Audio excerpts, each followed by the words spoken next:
Hi, everybody. Welcome to the Stratosphere studio. Just double checking things here. Okay. Yeah, there we go. Good to see everybody. It's Monday, I think. Yeah, the 14th of November, and we're here live on Facebook. I'm sorry, on YouTube and Twitch. Just got back from a speaking engagement in San Diego. So don't have anything particularly new to show you guys, but that's okay. It's been a couple weeks since we did this. I had a tremendous time out in Tennessee, back at Daily Wire headquarters, and I don't know if I've been here since we did the finish of the Cold War shoot, but that was just 2 weeks ago now, I guess. So we finished the Cold War. That was fantastic. We're going to be shooting a live version of America's Forgotten Heroes. That was fantastic. And no more streams to the SS channel. No, if I stream to the Stratosphere Studio channel, I only get access to the 500 subscribers there. So I do this live to billwhittle.com, and then I post it over there. So anyway, I thought I would talk about something a little different tonight, briefly, along the lines of show business. I did enjoy my visit to America, by the way. Thank you very much. It's nice going stateside every now and then. I want to talk a little bit about something that I think is obviously it's entertainment based, and instead of talking about other people's shows or stuff, I thought maybe we could talk a little tiny bit about the idea of screenwriting and how that's different from really any other kind of writing that there is. I did see the Race Bannon in the Twitch stream said, "Did you see the airplane crash between the P-61 and a P-63 Super Cobra, King Cobra, and a B-17?" Yeah, I did. Just since that came up, if you haven't seen the video yet, it's pretty shocking. It's low-level footage. It's one of these heritage. Well, it's not officially a heritage flyby. It's the Commemorative Air Force, formerly known as the Confederate Air Force, and B-17 in the pattern, and a bunch of fighters are peeling off, and one of them, this King Cobra, goes at a steep bank, goes right into the thing. It looked like it hit it right around where the right side door gunner is. Tail came off the B-17. It went down.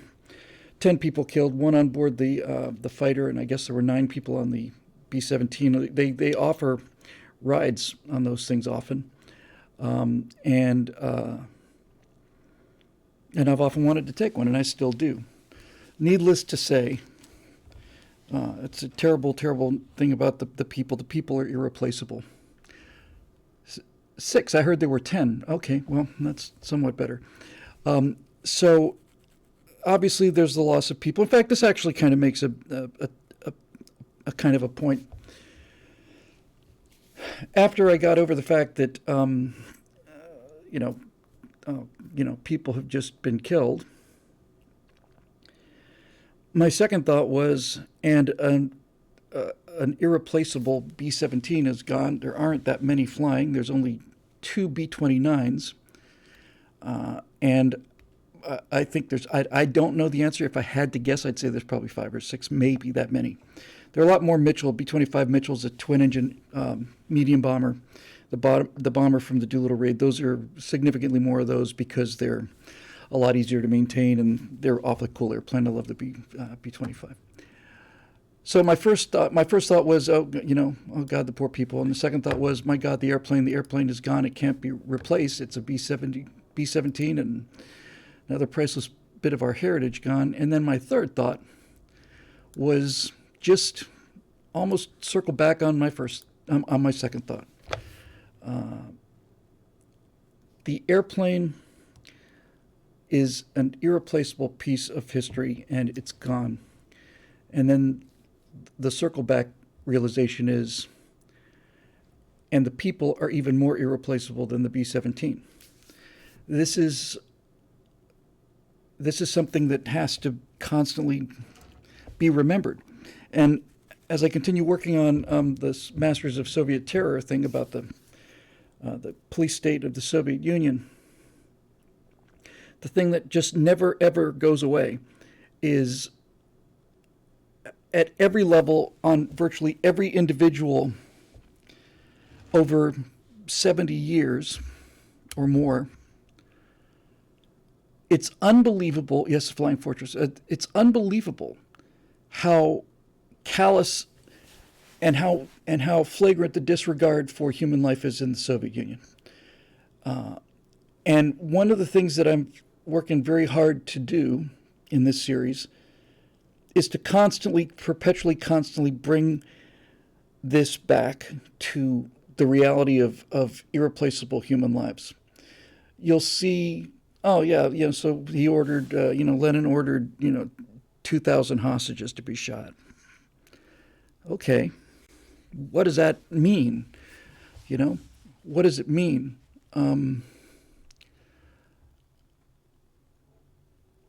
This is where you kind of have to stop and really slow it down and break it down for people. 2,000 people shot. Okay. Let's just stop for a second, because that's just a number. It's just a sentence. It has no meaning. It's a statistic. It's a statistic that might make you go, oh, well, it's not bad. But 2,000 people is not really too bad, especially in World War II.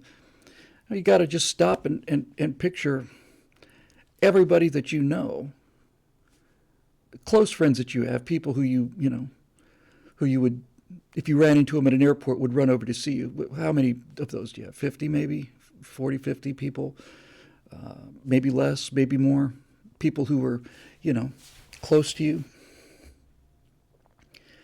You got to imagine that you're there, and then there's another 50 families like yours, and they're all there, and then all of those people are murdered in front of your eyes, and all of the screaming, and all of the horror and the blood and the smell, and the fear, just the fear. You watch the people that you love reduced to absolute terror, and the thing that you cannot do is you can't do anything about it.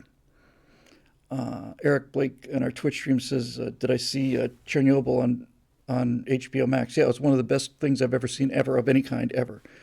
He mentioned that Stellan Skarsgård's magnificent in it. He is, because he's the epitome of what Soviet power was. It was monolithic, brutal, totalitarian, and the word that keeps coming up in the writing, and all of it keeps coming back to me again and again and again.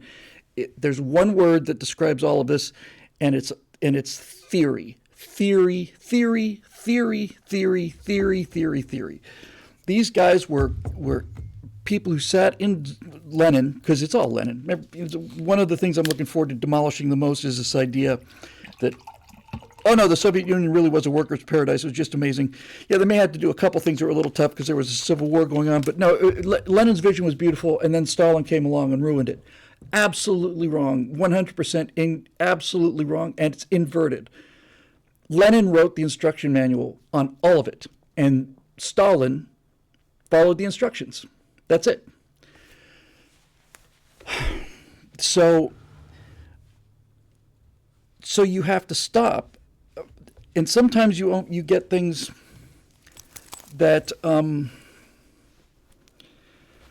that help you because they're so visual. They're just so horrific.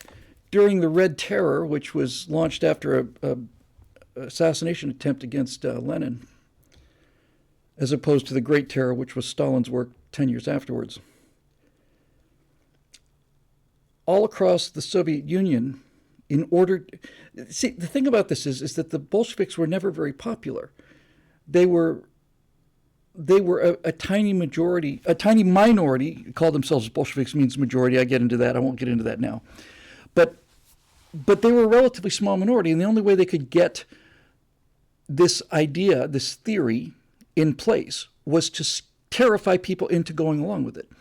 They weren't better. They weren't more popular.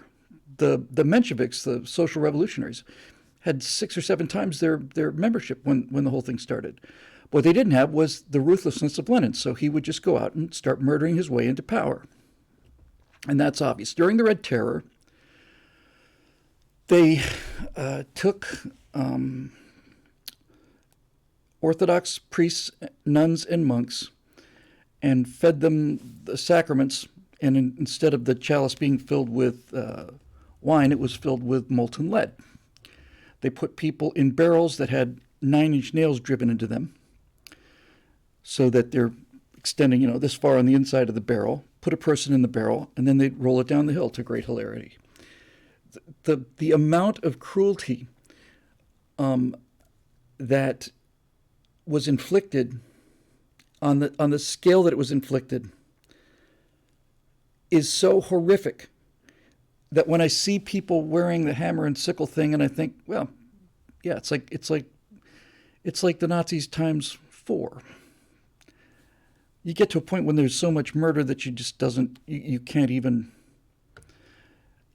deal with the numbers. For example, there were people who will say, I could say, best research says that 800,000 people were murdered at Kolyma, which is the worst of the Gulag.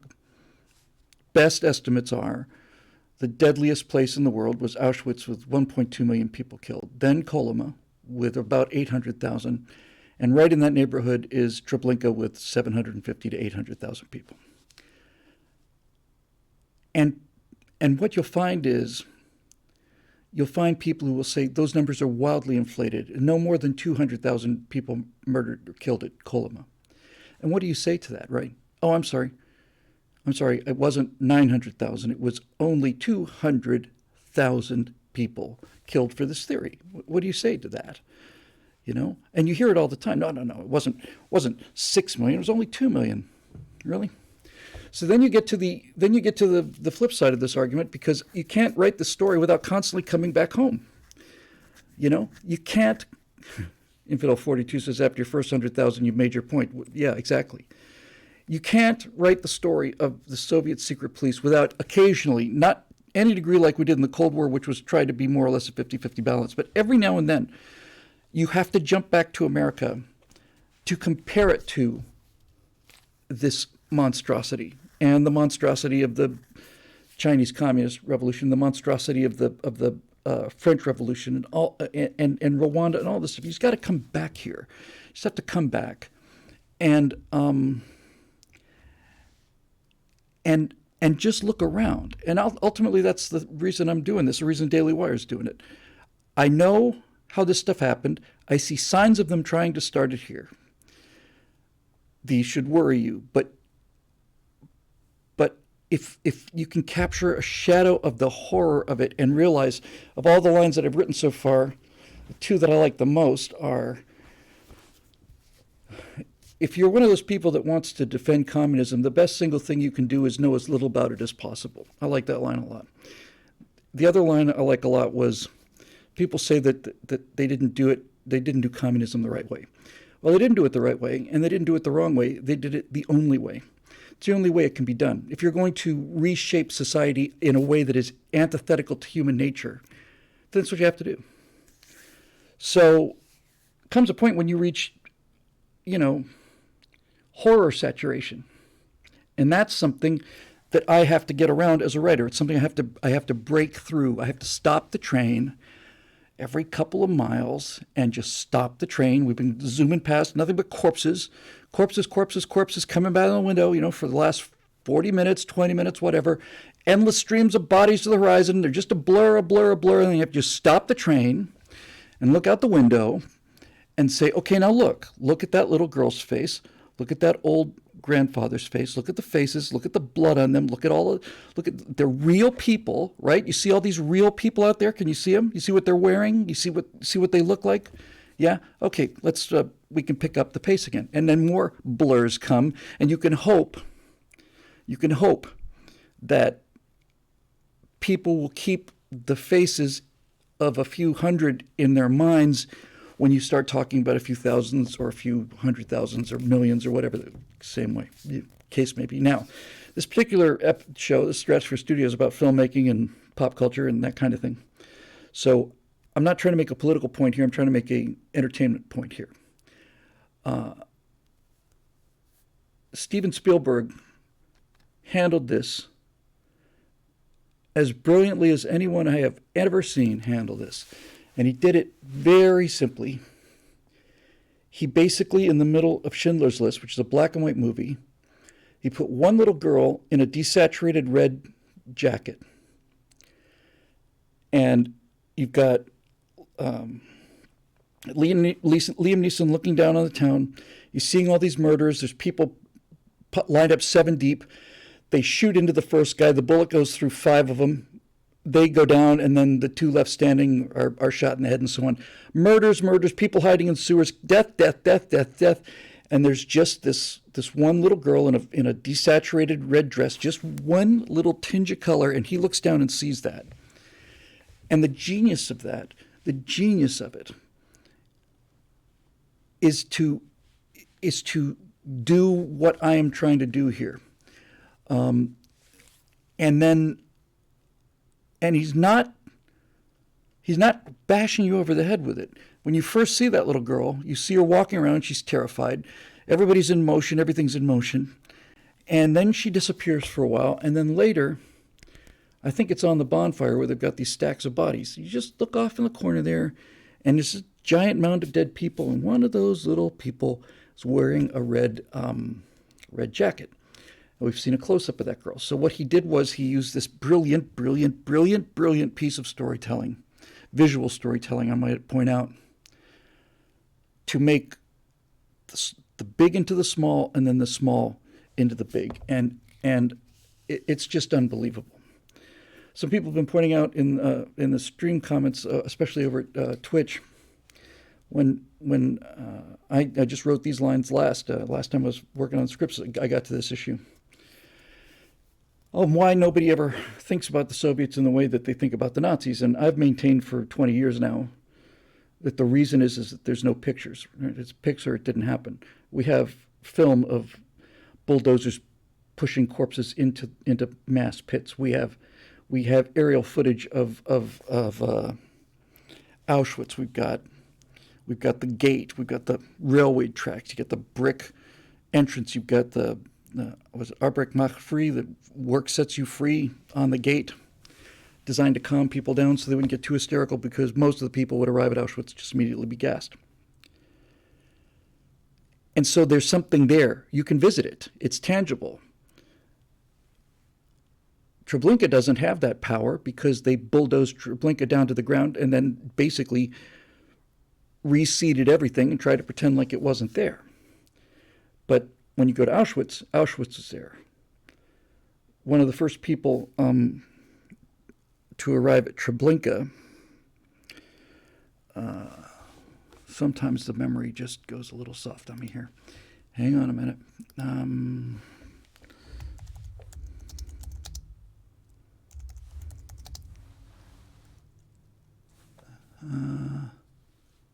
No, come on.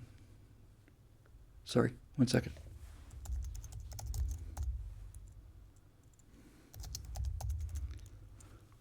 Vasily Grossman. Vasily Grossman was a Soviet writer. He wrote a tremendous book called, I think it's Love and Death. But Vasily Grossman was a reporter. He was with the Red Army. So he was one of the very first people to visit the Treblinka site. This is about a year, maybe a little less than a year, after it had been bulldozed over. And they murdered 800,000 people in Treblinka. They buried the bodies, and when it became clear that the Germans were going to lose this war, Heinrich Himmler came back to Treblinka and said, you're going to have to dig all the bodies out there, hundreds of thousands of them. You have to dig them up, and you're going to have to burn them. Then you're going to have to incinerate them, and then you're going to have to spread the ashes everywhere, and you're going to smash the bones in little pieces, and we'll pretend like it didn't happen. And when Grossman got there, he said he walked out onto that field, and the ground was moving. It was moving because there was so much organic matter buried just in this sandy ground that as all of these bodies decomposed, the ground was just, you got 800,000 human beings there. It's a ton of flesh, that has to go someplace. And he said you could walk there and the ground was spongy and it was just in motion because of all of the blood and all of the people that were buried there. So these are the kind of things that you have to capture, and you have to capture them visually. I was very pleased when I got to Nashville. The two things about Nashville that I wanted to talk about tonight on the Stratosphere Studio is Daily Wire gets more impressive every time I'm there. I mean, every time I'm there, it seems to be an order of magnitude bigger and more impressive. And the same was true here. I got to talk with their head of the creative department. This would be the movie department, entertainment department.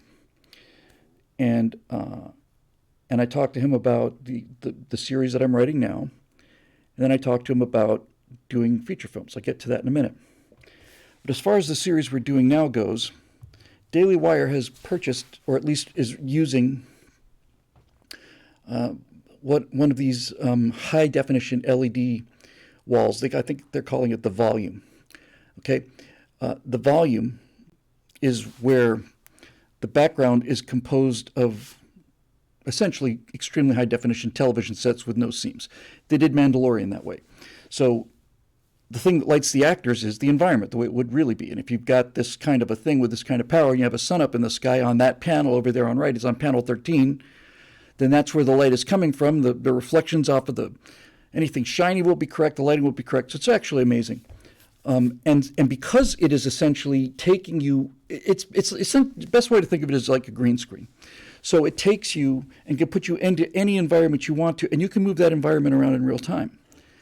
And talking to the guys who I'll be working with on this one, when I heard that, I said, well, now, that is huge, because on Apollo 11 and on the Cold War, I'm on a set, and the sets are terrific. The one on Apollo 11 especially is just unbelievable.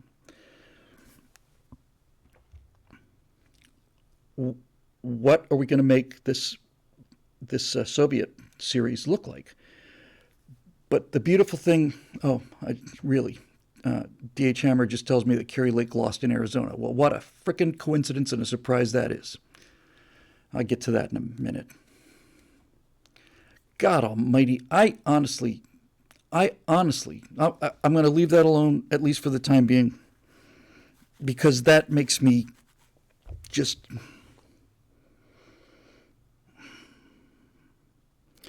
It does tie into what we're talking about, right? At what point are we going to wake up? At what point are we going to just wake up from this movie that we're watching and realizing that it's not a movie, that it's not something that we just are participating in? I don't believe it. I believe that that's what they're saying. I don't believe she lost. They've been counting the votes for 6 days now. There's no other explanation for it. There's none. There's no other explanation for why it took 6 days to count these votes. It took 6 days to come up with enough votes to defeat Carrie Lake and have some sort of tangible evidence for it. I'll bet she lost by 1,000 votes or something like that. Okay? I bet you anything. I don't believe it. They are doing this in front of everybody's eyes, and they expect that we'll continue to stay asleep on it.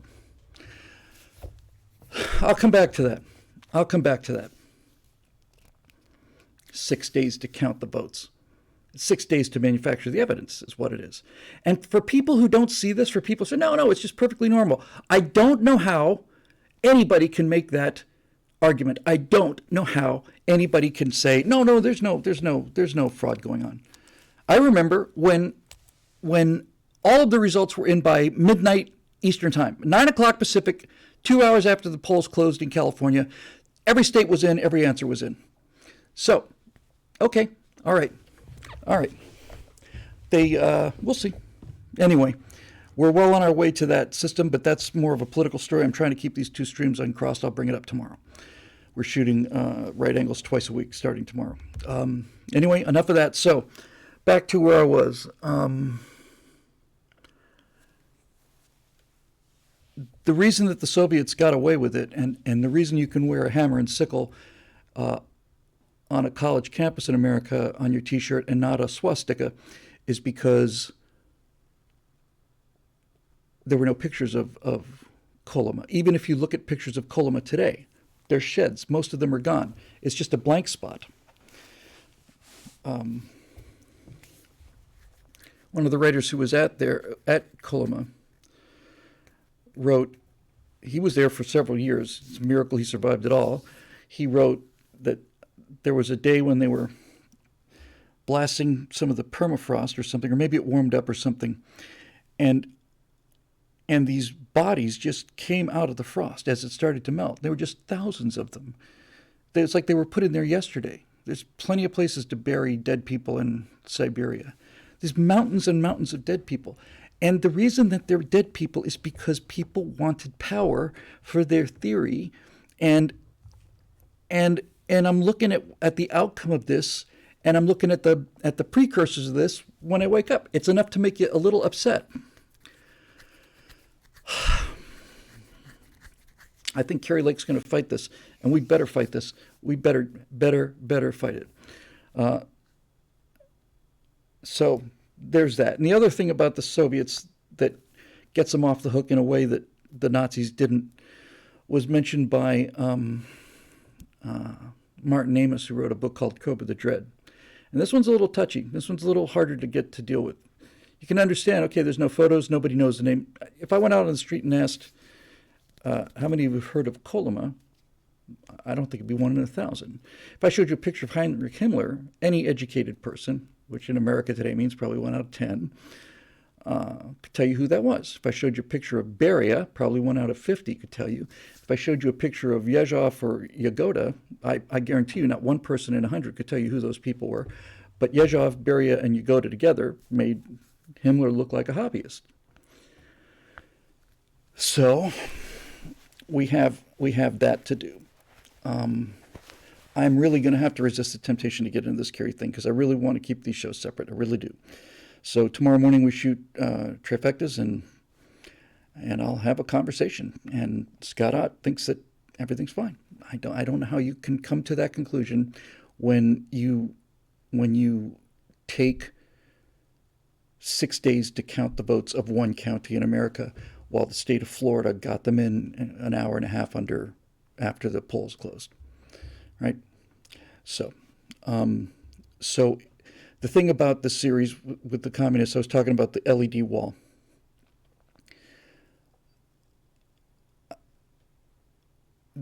So this is the conversation we're going to have tonight, the difference between documentaries, writing for documentaries, and The Road of Bones. Yeah. Well done. Where'd that go? Who just said that? Sometimes it scrolls by so fast. Bad Weather Biker says Road of Bones. Anyone? The highway to Kolyma was called the Road of Bones. And the reason they called it that, and this is true for the White Sea Canal too. The White Sea Canal was a product by Yagoda. He was the first of the big scale murderers. He was the third of the police chiefs that we're going to talk about. When they were building the White Sea Canal from St. Petersburg to the White Sea, it's about 100 and some miles, I guess. It's all done with convict labor. Nobody knows exactly what we think. We think that probably 200,000 people were worked to death in that. And on the Road of Bones and the White Sea Canal have one thing in common. On the case of the White Sea Canal, they have to do something to shore up the sides, right? When you're building something that slopes in wider at the top than it is at the bottom, it's going to be, filled with water. You've got to have some kind of structural support there so the whole thing doesn't turn to mush. Well, they'd gone out to the limits that they could to get whatever lumber and timber they could, but they didn't have enough. So you know what they used to fortify, like reinforced concrete has the rebar in it. You know what the rebar was there in both the road and the White Sea Canal? Well, the answer is the one thing that they had plenty of, and that is human femurs.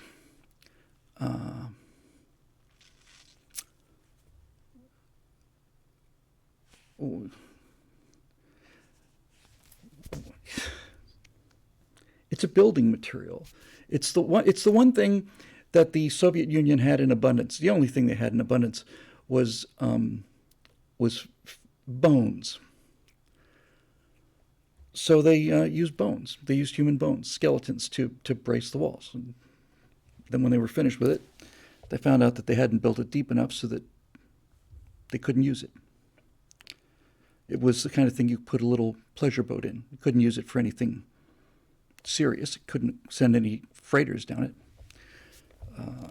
Daniel Kunkel on YouTube says, wow, this got dark and morbid real fast. I actually started out dark and morbid, Daniel. So you've got this problem. Now, the difference between screenwriting and writing is one thing, and then the difference between documentary screenwriting and feature film screenwriting is another, and that's kind of what I want to talk about tonight. So when I found out that they've got this volume, this LED volume thing, I was very, very pleased, because what that meant was that I could set, for the documentary now, I could set a visual tone that conveyed the emotion that I'm trying to convey and did it without me saying a word. Apollo 11 set did that. The Cold War set to not quite to the same degree, but the Apollo 11 set, just looking at it, it took you back there.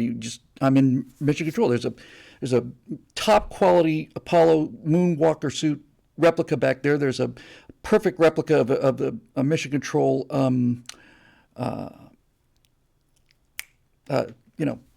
panel control. The set dressing was great, and so when you look at it, you immediately went to the time in question. You basically went to the early '60s, and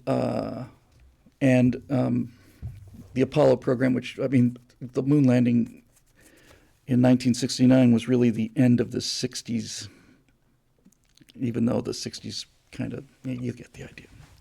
So I'll get to you something dark. Now, as it turns out, there happens to be a guy who's done 5 or 6 different renders, but he's built the basement of the Lubyanka, where a lot of these murders took place, and he's built the holding cells, and he's built in 3D. He's built the room and the walls that people were put up against and shot. He's built the elevators. So I can take people there. And when I'm talking about these people being murdered, I can stand there and we can just glide out of the holding cell down the hall. Here's this little narrow wall. It's painted, in industrial pale vomit green. And as you get further down the hall, you can hear the music coming out of a tinny little speaker. They used to take Soviet martial music, marching music, and they had it on a record player, and they turned it up. And the best part about that, from a purely artistic point of view, is it's very tinny and it's very distorting. And as you get closer and closer and closer, it gets louder and louder and louder. And finally, you get close enough so you can hear the screaming and the gunshots from behind. This is what the thing is designed to mask. And then you can turn the corner, and here's the naked wooden bench where you would sit down to take your clothes off, and here's where you would turn the corner, and there's you go, and then you can walk in this room, see there, down the end of this concrete wall, there's these 6 doors with holes in them that don't go anywhere, and then the water's covering the floor. You walk these little duck boards forward, and you stand there against that wall, and then lights go out. I can take you there. I can show you what it would look like. Jackie Jordan, my goodness gracious. How about that? Hi, Jackie. Jackie Jordan in our YouTube stream. Jackie Jordan was the producer on Sunday Morning Shootout. I worked for her for many years, and she's now, she saw the light a little bit after I did, but well before most other people, and I saw it late myself. So I guess she said, I'd like to have you talk about the Carrie Lake loss. So I'll come back to it in a minute. Let me just finish up what I'm trying to do here. So by having the thing delivered in, or rather I should say, by having this series delivered from an execution chamber, it is a way to visually remind people of the horror without having to constantly say the horror. And that's really important. So, one of the other things we discussed, I want to be as crystal clear as I can about this. I don't want to get smacked, and I certainly don't want to hurt the relationship. But after I finish the scripts for this, it looks likely that that I will be able to do for Daily Wire a screenplay as a movie, as a feature film. And I want to talk about the difference between a feature film and a documentary film. So, America's Forgotten Heroes, let's assume we're done with the Soviet terror masters. There's still so much to do, but let's assume that gets done. It will get done. So, 2 years ago, I recorded America's Forgotten Heroes as 7 episodes. And 7 episodes, each one about American hero that nobody knows enough about. We are going to reshoot the documentary version of that, and that's going to be a big improvement from the audio version, but it'll still be a documentary. But what I talked to them about when I was there was that it looks likely that I will be able to write a feature film screenplay, and that has an excellent chance of being produced as a film, as a movie. Not as a documentary movie, as a movie. So I looked at the 7 stories that I told there, and I thought, which one of these is the easiest to do? Let's start simple. All the stories are fantastic. They're all great. So let's start simple, and let's deliver on that at a low cost as possible, and then see how it does. Now, we were talking a second ago about Carrie Lake. I probably have to come back to this because I'm shorting out, but for the time being, we put that aside. But the nice thing about it is the story I picked to do first was by far the simplest one in terms of production, and that's the story of Frank Luke. And hopefully, unless you've seen America's Forgotten Heroes, most of you are going, who the hell is Frank Luke? So Frank Luke was an American pilot in World War I. He was extraordinarily rebellious and cantankerous and ego-possessed and competitive and all the rest. And a surface look at his biography would tell you that he's just kind of a bully and a tough guy. But Frank Luke destroyed, I want to say, you think I know this by heart, I think it was 18 aircraft, and he did it in about 2 to 3 weeks. He got... And he was known as the Arizona Balloon Buster because he went after balloons. Now, you would think that a balloon would be an easy thing to shoot down compared to an airplane because the balloon's not maneuvering. But the problem with that is the balloons are relatively low, and you can put hundreds of rounds into a balloon and not have it go up. And, of course, the biggest issue is this is something that most people don't realize. Why do you have fighter pilots? Well, you have fighter pilots to shoot down enemy reconnaissance planes. It's all about reconnaissance. The only reason you have an Air Force essentially is for reconnaissance. You want to be able to see what things are doing. Now, of course, you can deliver weapons through airplanes, but certainly in World War I, the only reason you had airplanes was to shoot down enemy airplanes, and the enemy airplanes were able to go deeper than the balloons. So, thank you very much. I'm Toast also. That's very kind. So the balloons were unbelievably well defended. Not only were there concentric rings of anti-aircraft defenses, big guns, smaller guns, machine guns around it. Not only were there concentric rings on the ground, they almost always had an entire fighter squadron directly over them to defend these balloons because the balloons were needed in real time. They didn't have radios in those airplanes. So if I'm a reconnaissance pilot for the Germans and I'm trying to get positions of Allied troops down there, I can fly over those things, and assuming I survived, no real question for that. But assuming you survive, then you come back and you land and you develop the film and you can see the gun emplacements. But with a balloon, you can get on the phone. And that's exactly what they did. You go up in the balloon, you go pretty high too, certainly 4,000 or 5,000 feet. And you get on the balloon, you get on the phone, on the balloon, and you're in this little basket. And then, I'm speaking as the Germans now, the German artillery is shelling Allied positions, and you are doing what forward observers do. You walk it back. It's like, okay, those last rounds are long, bring them back, walk them close 200 meters short and displace 50 meters to the left. And they fire those things, and you walk it right onto the position, fire it for effect, and you kill lots of people. World War I was the war of artillery. I think the number was in the 80% of the people who were killed in World War I were killed by artillery. So this is the most important thing that the Germans have. To win the war, that balloon is it. And Frank Luke decided that was the most important thing too. So that's what he went after. Of his 18 kills, I want to say 11 or 12 of them were balloons. And this isn't a time when one guy might get a balloon. Nobody wanted to go after the balloons because the balloons were death traps. It's a suicide mission. It's just the most heavily defended target there is. And that really appealed to Frank Luke. So Frank Luke went after the balloons, and sometimes he got 4 a day. His streak was relatively short. It was only 20 days or so. But in those 20 days, he became the second leading American ace after Rickenbacker. Rickenbacker, who flew with him, I thought Rickenbacker was Frank Luke's competitor. Rickenbacker was Frank Luke's protector, administratively.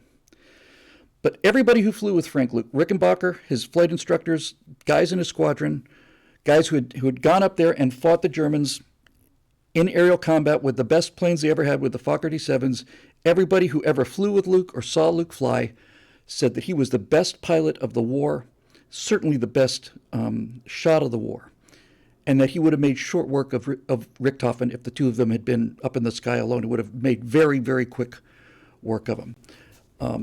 So why haven't we heard of this guy? I don't know. He had a wingman named Wagner.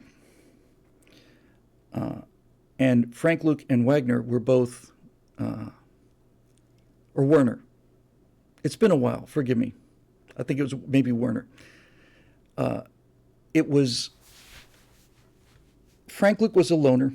I'm going to get to all of this in a little more detail because this is the difference between writing a feature film and a documentary, and it's what I want to talk about tonight. So Werner, I think, was his wingman, and the reason that Werner and Luke got together was because everybody hated Luke because they considered him just a blowhard, just a bragger, and everybody hated Werner because he had a German last name. So this guy who's out there risking his life, there's nothing more deadly than being a pilot in World War I, especially on the Allied side. Your life expectancy was days. That's why none of the squadron people ever talked to the new people. They didn't want to get their names. You get these fresh-faced scrub kids coming in. I'm hello, good to meet you. And how is it going? And trying to make friends. They're brand new lieutenants. They have maybe 7 hours of flight time. And none of the experienced pilots, none of the veterans want to talk to these guys because they know that 90% of them are not going to be there in 4 days. And they just don't want to deal with it, so they don't. All of this stuff ends up going into the screenplay in a way that it can't go into the documentary. And this didn't just happen in World War I. This happened in World War II. It's happened not only in the air, it also happens on the ground. One thing you learn about actual war is that if you can survive your first several encounters, your chance of surviving the rest of them goes up astronomically. In other words, most of the people that die in combat, either on the ground or in the air, die because they are not experienced enough to survive. If they can survive 5 encounters, they will have learned enough during that time, or the first 10 missions is that Eric? I'm sorry. Air Techie's been making a lot of comments. Yeah, 10 missions. Whatever it is, same thing for the ground. What they found was that if you put untrained troops out there, then nobody does it, right? So,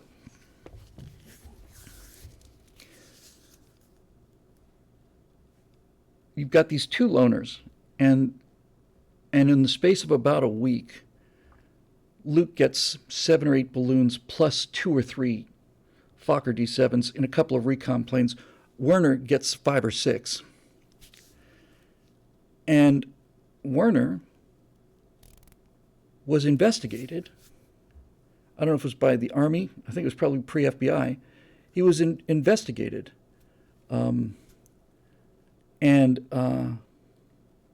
For treason. They investigated him to see if he was a German spy. There is a small subset of the larger story, but it needs to be told. So take what I just said, which is true, that if you could survive 5 missions or 10 missions or whatever, if you could survive the first several missions and learn what killed people and incorporate that, Then all of a sudden you became an effective weapon.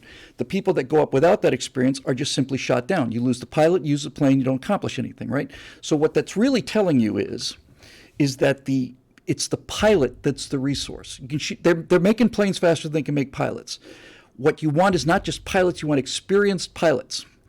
That is what wins the war in the air, right? Same thing true on the ground. I'm going to stay with the air. You want guys with experience. They don't start out as killer aces. They just start out making the same rookie mistakes as everybody. But in any event, you want experienced pilots. So during the course of World War I, they had invented, prior to this and during it, they had invented this device called the parachute.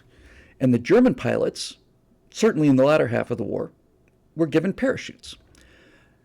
And the reason they were given parachutes was because if their plane got shot down, and usually that meant shot down on fire, they didn't have to sit in the airplane and burn on the way down to the ground. Many pilots and observers in World War I were found in the middle of fields, and they were found in the middle of fields because they had a choice of either burning to death or jumping out of the airplane, and they took the one that I would take. But the Germans had parachutes, and most of the battles were fought over German lines, so it didn't matter that they got shot down. That's just a machine. The talent, the killing ability, the combat ability is in the pilot. So he'd get driven back to his base. They give him some schnapps, and the next day he's out there shooting down more Allies. Now the Allies, all of them, English, French, Americans, all of them, they had heard of these parachute things too, but they didn't give their pilots parachutes. You know why they didn't give them parachutes? They didn't give them parachutes because the theory of the guys running this thing, the theory was that if you gave pilots parachutes, they wouldn't fight as hard. Right? We're not going to give them parachutes because if we give them parachutes, they'll probably just jump out of the airplane. And when I think about the number of people and the quality of the people who were killed because of this theory, because of this insanity, it makes me boil. It makes me boil. And the first thing I thought of when I heard this, and I don't know why I never heard anybody actually use this argument against these idiots, because all the air forces were under the control of the army at the time. There's an enormous amount of rivalry in the British services between the Royal Navy and the British Army. And the Royal Navy in England is by far the senior service, by far more prestigious than the Army, all of this stuff. If somebody's be clowning himself in the comment section, can you just kind of pull him out of there? So the Royal Navy is the senior force. And when I heard about this policy towards pilots, the first thing that I said was, oh, well, okay, I understand now. So why don't we save some space, some time, and some money by taking the lifeboats and the life jackets off of battleships? Because if those guys have got life jackets or lifeboats to get into, then they won't fight as hard, right? It's a one-to-one logical connection. You're saying pilots will jump out of the plane before they're finished fighting if you give them a parachute and a chance to live? Same applies to a Royal Navy soldier. Why would they stay on board the ship and continue to take shell shots? If you get rid of all of the life jackets, then they'll fight much harder. I instantly thought of this. But no. This is a great theory war. So, no parachutes. So now I'm going to talk to you about the difference between documentary writing and screenwriting, even if it's a screenplay documentary. So in a documentary, you've got the voice of God. That's me, and I'm telling you things, and I'm trying to tell you things in a way that connects to you emotionally. If I'm any good at what I'm doing, I can tell you about what happened in a way that will evoke some kind of emotions in you. And that's powerful. And also in a documentary, you get to do things different than what I'm doing right now, which is virtually all I do, which is single person, first person talking head stuff. In a documentary, I can use photographs, I can use music, I can record different voices. I have a lot more tools in a documentary.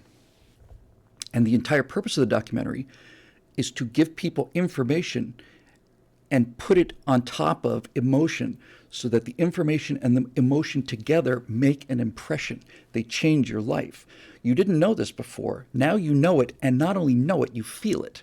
If you can do that, you're at the top of your form in documentary filmmaking. And that's certainly what I try to do all the time. So telling the story of Frank Luke as one of America's forgotten heroes, I got a chance to tell his story, and when things got very sad, I could slow down. When things were up, I could get up, and the music would pick up, and all the rest of it. And that's powerful. But it's not 10% of the total power available to me if I'm writing a movie instead of a documentary. If I'm writing a movie, two things happen, and both of them are very, very, very important. The first thing that happens is I disappear. You're not getting the history through me. You're getting the history directly. My presence as this, chorus in Shakespeare, my presence is kind of all-knowing, timeless kind of, being that's hovering over the battlefields and describing what he sees. That guy's gone. He doesn't exist. It's directly you now. It's just you and Frank Luke. That's a big deal. And the much bigger deal is that you get to show people instead of telling them. Now, this is the ultimate cliche about screenwriting. Don't tell them, show them. But nevertheless, the reason it's the ultimate cliche is because it is by far the most important thing. Don't tell them, show them. How much of the movies have we seen? Let's take the original Star Wars prequels, the first three. In the original Star Wars trilogy, you see Luke and Han and Leia escaping from TIE fighters, going down the throat of that giant asteroid worm, hiding on the back of the destroyer. You get to see them and experience them. You're having an emotional reaction. Luke's going down the Death Star trench. You're with him, right? You're with him. He's getting closer and closer. Music's building. It's fantastic, right? It's ultimately fantastic. And so you have that shared experience with them. But if you go to the prequels, which were written by Lucas, then what you get is you get Obi-Wan and Anakin in an elevator in a computer background talking. Do you remember that time when we both had to fight off those banthas? Yes, that was something. I thought, I couldn't believe I saved your life again. You saved my life. I saved your life. That may be how you think about it. Blah, blah, blah, blah, blah, blah. It doesn't mean anything. Nowadays, with all of this garbage, with Star Trek and Star Wars and Rings of Power, all of it, they don't show you anything. They talk about things like it. Remember the time we did this? Yeah, it was amazing. Well, why don't you show us? I guess in the case of Rings of Power, they just didn't have the budget. So, if you can show people, you don't have to say anything. In fact, if you can show people, the less writing you do, the better. I remember watching my all-time favorite entertainment of all time ever, and I would put the Chernobyl series in the top 3, but the best thing I've ever seen in terms of skill and in terms of the effect it had on me was Deadwood. I thought that was the best written show I've ever seen. And Al Swearingen especially, but all of them were brilliantly written. And the reason they were so brilliantly written was because as a writer, again and again and again and again and again, there would be some incredibly well-structured, tension-filled, dramatic scene, and then something big would happen, and then I didn't even realize I was doing it at the time. I was waiting for the character to make a comment on this. And again and again and again, they didn't. They didn't say anything. And every time that happened to me, I said, see, that's just great writing. That's just great writing. I would have put something in there. It's so much better if you don't, right? You don't have to. You just watch it happen. I don't need to hear Al Swearingen say, well, this is a bloody mess, because I just saw the bloody mess. If he doesn't say anything, that says more about him than anything he could possibly say. So getting the narrator out of the way gets you much closer to it, but getting the entire idea of, now over here, get that out of the way, now you're fully on board. Now, there's nothing between you and the actor playing Frank Luke. Nothing between you and his eyes. There's nothing between you and his expression. And you get to show things that I could only tell you about. The most famous picture of Frank Luke, there's two. They're both taken on this one. They're both taken within 24 hours of each other. One of the pictures of Frank Luke is him standing there like this, and he's got this sour, bitter, mean expression on his face. It's exactly what you would have believed about Frank Luke. He's a mean, bully, tough guy, nothing warm or attractive about this guy. He's just got this mean, nasty look. Now, I can tell you, and I did tell you in the documentary, that one of the reasons he's got this nasty look on his face is because he's photographed in front of the wreckage of a German observation plane that he just shot down. He's standing there, and you can see the crumpled remains of the plane. What you don't see, what I can tell you about is, you don't see that the two bodies, well, the pilot was ejected, but the observer, I think, is still in the plane. There's a corpse, a mangled corpse, about 3 feet behind his left leg when this picture is taken. Now, I can tell you that, and all of a sudden this picture makes a lot more sense. But if I don't tell you, if I show you Luke picking through the wreckage of this plane and seeing the face of this person who was just shooting at him, and his eyeballs are popped out or whatever, he's just a mangled piece of red meat down there, and Luke did it, and he knows he did it, that hole in his chest, I shot that bullet. You look at that picture, and then somebody says, Lieutenant Luke, can we get a picture? And you turn around, and there's a guy with a tripod there. What expression would you have on your face? Right? Now you're really starting to really open up the toolbox. Now you're able to create actual alchemy. Now you can really start to do things. You can show people that the reason that this guy had this sour expression on his face was because he's standing in front of a dead body. He can touch it with the back of his heel. He just looked at it. Can I get a picture? Here's a picture. The other picture of Luke, the one that's the best one, is a picture of him standing in front of his Spad, and he looks like an ass kicker. And he was. But he's got this look on his face. And by the way, pictures of him a year and a half earlier, he looks like the father of the guy he was before he came to the war. And again, he's got this kind of sour look. What a sour, dour kind of guy. What a nothing of a personality. What a mean guy. The reason he's got that expression on his face is because it was taken early the next day, and during the last fight that he was in, the one where he shot down that observation plane, he got jumped by 6 or 7 German fighters, and he broke off and dove, and these other planes were diving after him, and his wingman, Werner, dove after the Germans, flamed one of them, peeled off, pulled up and curved away. Luke turns back into the fight, and there's no sign of Werner. They don't know where he is. He didn't see him go down, but he knew he wasn't there. So Luke is, in the first picture, hoping that his friend somehow got out of that scrape. It's Werner versus 5 German aces in better planes. But the second picture is taken the next day by the people that came to pick Luke up, and they're the ones who tell him, no, he didn't come home. Werner, he didn't arrive at the bases. No. So Werner was shot down, if I remember correctly. No, maybe it was his second wingman. He flew with Werner, and then there was one guy he flew one mission with. One of these 2 pilots got shot down and crashed into the mud and is still out there someplace. Nobody knows where he is. Nobody ever found the body. He hit the mud of the trenches at 150 miles an hour and just disappeared. He's gone. So the only friend that this guy had is dead, and Luke knows it. And he also knows that the only friend he ever had, the only person he could talk to on that entire base, is not only dead, he's dead because he saved his life while he went down to go after the balloon. So now, these 2 pictures have an entirely different frame around them. I could tell you this, and I did, but I didn't show it to you because I couldn't. But if I can, then all of this will start to make sense. Then you can bring the music in. Then you can see what Luke's face is like when he turns away from the camera. Then you can put the rising sun on his face. It's dawn. He slept in the mud. He just basically took his blanket out from his cockpit and laid it out under his wing and went to sleep there. Right? And the reason that this guy is looking so nasty and so mean is because he's just lost the only person he could talk to in the entire war who's been killed saving his life. Now, how would you look under situations like that? So now we get to the part about this that I like. I like all of it. So let's talk about screenplay structure.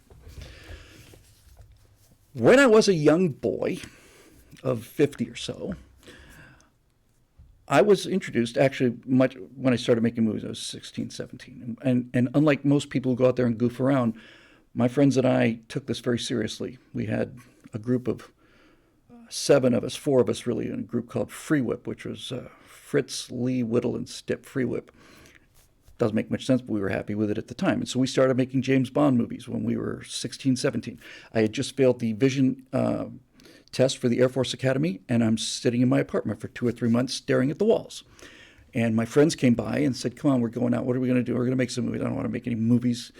I went out there, and it's summer break in Florida, 9:30 in the morning, humidity's 100%, temperature's 98 degrees. That sun is just pushing you into the ground, just leaning on you, just pushing you down into the ground, bugs everywhere. I don't want to go outside. I just want to stay here and look at the walls. I've been working on this for 12 years now. Now what am I going to do? So we went out and made some movies. And we're kind of writing them as we go.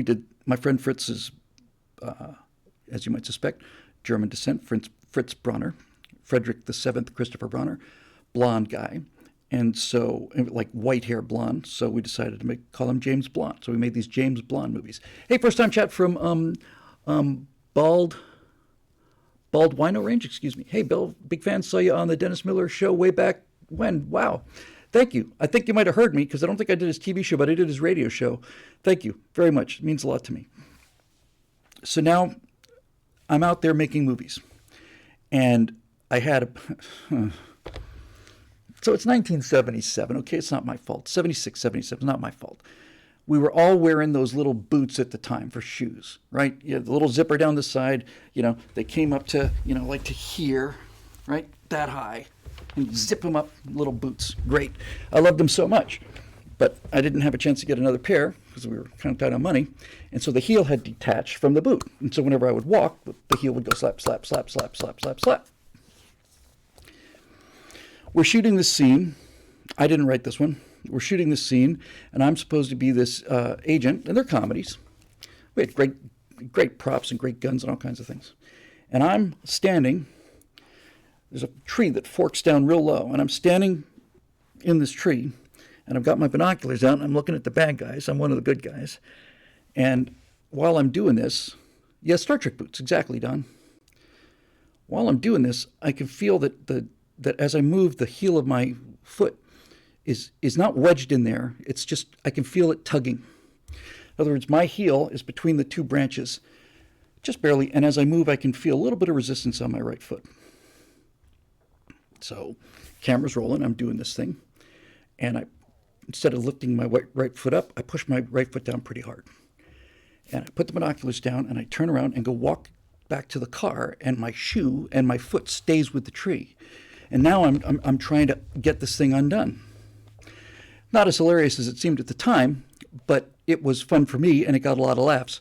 And that was the main thing. And I went from being Mr. Science Geek, astronaut guy, Mr. Engineering, Astronomy, Space guy, who wore a turtleneck to school every day in the Miami heat because astronauts wear turtlenecks.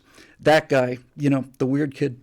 I went from that to making these movies, and all of a sudden we would show these movies around school, and I'm getting invited to parties by cheerleaders and things like that. I'm thinking, this isn't entirely bad, It's not entirely bad. Parts of this I kind of like. And people would say, you're actually really funny and kind of cool. I said, yeah, that was funny and cool yesterday, too. You weren't even talking to me back then. Although I didn't say the second part. So I started getting into movies. Unlike many people who do this kind of thing and just do goofy stuff, you see this on YouTube all the time. The idea of YouTube would have been amazing for us. We had a 8mm camera, and then we put all of our money together. All of us, hey, bravo. All of us put our money together, and we somehow managed to get $200 or $300 together, and we bought a Super 8 sound camera. It would be a little film cartridge. I want to say it was 3 minutes maximum. You plug this thing in, and it would cost a lot of money to buy the film, and it cost a lot of money to develop the film. And since we're on an entertainment show and I'm on a roll here, they were damn difficult to edit. And the reason why is because the Super 8 or 16mm film for that matter, when you've got the film and the sound on the same medium, right, one strip, you've got a problem. And your problem is that the film, for the film to work, it advances one frame. These hooks pull it down by the sprockets, pulls it in front of the rotating shutter rather, pulls it into place, locks it. Whew, the little shutter goes around, right? Flashes that frame, and then it goes to black on the disc. the things come out, cranks up the next frame, locks it in. As the thing comes around again, it gives you another frame. You get 24 frames a second, you've got motion, but the 24 frames a second are 24 still pictures. So it's got to be, a film has to move, stop, move, stop, move, stop, move, stop. That's how a film projector works. A magnetic tape recorder, on the other hand, cannot work that way. That has to be in constant motion and constant steady motion. So the problem with something like 16 millimeter film was, sound film, was that they had to be designed in such a way that the visual part would go stop, move, stop, move, stop, move, but the magnetic tape part had to be in a perpetual roll. And the only way for them to do that was to separate them by enough space so that you could form a little loop. You thread this thing, it'd go through the film gate, right? And then there'd be a decent sized loop, and then it would go over the sound head. So even though this thing's going stop, stop, stop, stop, the slack in the loop would take enough of that out so that by the time you get down and run it through the sound head, it's moving steadily. Worked really great. The problem is that the picture and the sound are about a second away from each other. Had to be. In order to make this thing work, your picture's here and your sound is down here. And when you try to edit that, it may not sound like much, but when you're trying to cut a conversation together, you can either cut for the picture or you can cut for the sound. And we didn't have any of this overlaying tracks like we do now. Anyway, you tape it together, when you get your hands. And one time even I had to, just for the hell of it, I had locked this film down in 2 pieces of 16 millimeter film. And you had to take a razor blade and scratch just a little tiny little bit of that. And then you had to bevel the edge of the incoming piece. You had to lay this glue down, put them on there, clamp them down, make it nice and solid, hold on to that for a few moments. Then you take this one little piece of film and you put it on this flatbed projector, right? And you thread the whole thing through, and then you'd play it and you get to see one cut. One. And if the cut wasn't any good, you had to tear the thing apart. And if you'd already torn it apart too much, you didn't get free. It was unbelievable. The reason we say there are bins in editing software is because there was gigantic bins. It was a big canvas thing that had a thing on the top with lots and lots and lots of little hooks. And you would take the film and hang it on these hooks, and you'd write on it with a grease pencil, and it would drop into the bin. And that's why you would say, okay, I got to find this. And you'd go find this thing. It was insane. Anyway, so we're making these movies and everything's great and I'm loving it. And we took it seriously, unlike many people who are doing this today. So we started looking at films like how to make films in Super 8. Somebody put out a book, I forget his name, but at the time it was my Bible. And it was making the argument that you can make serious films in Super 8 millimeter. And we just studied all of that. So in that book, we learned how to do things like this. Let's say I want to be seen coming out of a courthouse, big building, and going into a train station. And you want to do that. How do you do it? Well, we can shoot the courthouse, and we can shoot me walking down the steps. I walk out of frame, and if I'm moving from the right side of the frame to the left side of the frame, I damn well better be moving from the right side of the frame to the left side of the frame in the next shot. Otherwise, it's going to look like I'm doing this and then going the other way. But what this guy showed us was, if you could take a street lamp, let's say, like a prop street lamp or a column or something, and you could put that column in the first shot, right? So you see me walking down the stairs and I disappear behind this street lamp column, and then I go out of frame, and then I take the column and I pack it on the truck and I drive 2 miles away or wherever I have to go to where the train station is. If I go to the trouble of taking that column with me and then putting that column in the second shot where it should be, I can see me coming down the stairs, I disappear behind the column, and then on the shot of the train station, I can see me continue to walk, but I got the column here in the first. And it absolutely convinces your eyes. A simple little trick. But it's what works. And we were just studying all of this stuff. I love him. He's one of the very best friends I ever had in the world. I learned how to direct by making directing mistakes. You learn how to direct a movie in the editing room. The reason you learn how to direct a movie in the editing room is when you get to the editing room, and if Jackie Jordy is still listening, she certainly knows this problem. You will get into the editing room and you will find out that you are putting something together and you are missing something that's not there. It's just not there. And on Sunday Morning Shootout, we did, I don't know, what was it, Jackie, if you're still there, at least 3 or 4 years, we would send Peter Bart and Peter Gruber to the Cannes Film Festival, and they'd come back with all this footage, and this would be a professional team. And the footage is just garbage. It's just completely blown out. There's nothing there. I've got digital tools. It was 2007, 2006, 7, 8. Actually, I think we started 2003. So I can do a little bit, but if the information's not there, it's just not there. It's blown out. And so then they'd start spending all of this money to try and fix the footage. They didn't have the money to do it right, but they always had the money to do it again. So anyway, so you get all of this stuff, right? So here we go. No, they're not on YouTube, although I need to find a way to get them. I think they've been digitized, so I should do that. When I say digitized, I mean put on videotapers. So you learn how to direct by being in the editing room and realizing that you screwed up. And the simplest mistake that you can make as a beginning director, again, nothing but affection and the deepest admiration for this guy. But when Jeremy went out to direct The Arroyo, I was the editor on The Arroyo.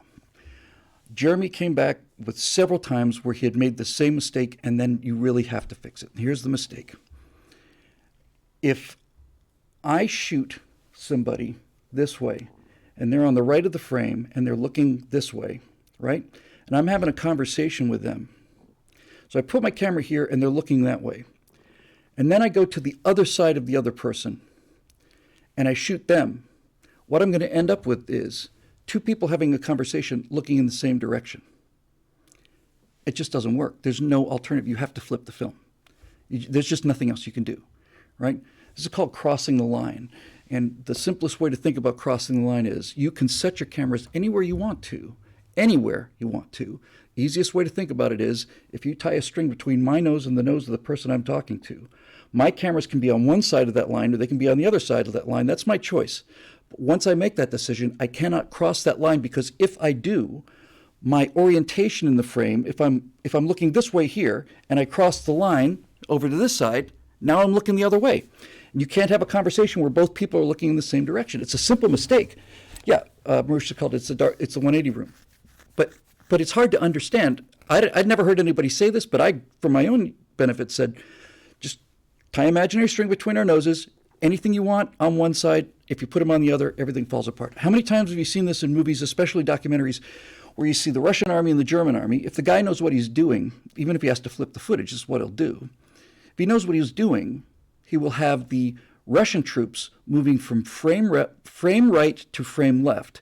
And the German troops will be moving from frame left towards frame right, because when you look at a map, you realize on a traditional map that the Russians are to the right and the Germans are to the left. So if the Germans are invading Russia, I want all of my German troops moving left to right, and I want all of my Soviet troops moving right to left. And when you keep, it doesn't matter if you do it the other way around, it's not as good, but as long as you keep it consistent. But time and time again, I'll see this footage of Germans going this way, now they're going that way, now they're going this way.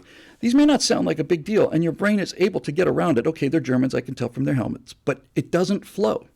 Some part of it pulls you out of the story, and it's bad filmmaking. So you have to be able to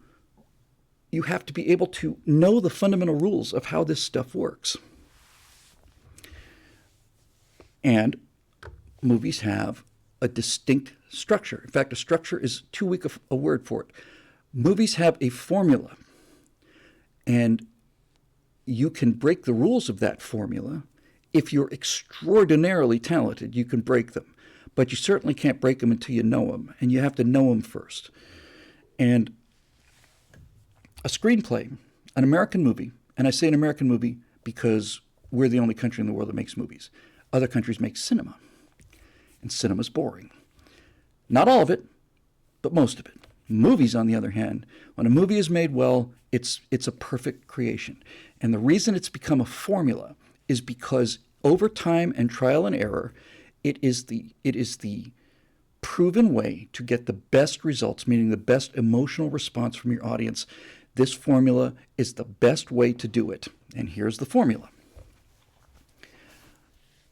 A feature film, is a 3-act structure. Shakespeare wrote in 5-act structure. This is a 3-act structure. The first act runs from page 1 to page 30.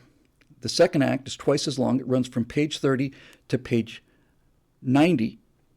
And then the third act is another 30 pages. It runs from page 90 to 120. If you finish the screenplay perfectly, your Act 1 will end on page 30, Act 2 will end on page 90, and the movie will end on page 120. So it's 30, 60, 30. That's the first rule of the factory. Second rule of the factory is what happens during these segments. The first act has to introduce the character and has to introduce the conflict. Now, if you start with exposition, and I'm going to bring this back to the Frank Luke thing. If you start this with the exposition, Frank Luke is a young boy. Frank Luke does this, he does this, he does this, and he goes, no. Next thing you know, you finally get to the interesting stuff, the cool stuff of him actually being in an airplane fighting aerial battles. That happens 45, 50 minutes into the movie. Can't do that anymore. You used to be able to, but it's not as good. The formula evolves just like everything else. So in that very first 4 or 5 pages, you have to hook the audience. That's why it's called the hook. First 4 or 5 pages of any teleplay or screenplay are the hook. And what we've learned through trial and error is that we have to move something important to the very, very, very front. We got to get people on board the second that this thing takes off. Rushadar called it the James Bond formula. I'd never heard it called that before, but that's a pretty fair way of looking at it. The most clear examples of this that I've seen, and I think actually some of the best examples, were, I didn't see, can you believe this? My room is a museum of Star Trek. I have never seen the third Star Trek movie from the Kelvin timeline. I'd never seen it. I didn't want to see it. I didn't want to see them riding on motorcycles. I didn't give a shit. I just didn't care. I didn't want to see the Enterprise destroyed again, so I'd never seen that one. But the other two, the first one and Into Darkness, both of those things started with a hook that was so good, it was a little self-contained 4-minute movie in itself. It was a self-contained movie.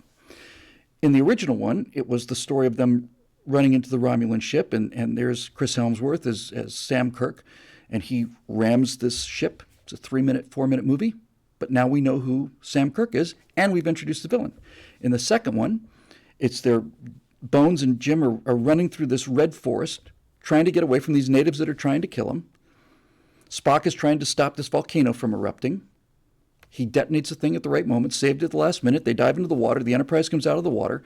They're not supposed to reveal their presence, but they do. And the guy draws this little shape of the Enterprise down on the ground, and then he superimposes the Enterprise, and off it goes. Those are the hooks. Okay, those are the hooks. And Anonymous says, I'm apparently a rare movie watcher because I don't like remakes, and that's all that exists now, so is apparently in demand. If you can bring that question back later, I want to address that, Ann. All right, so that's a hook. So, get your hook, and then by page 30, you've got to be at the end of the first act, which means it's somewhere around page 27.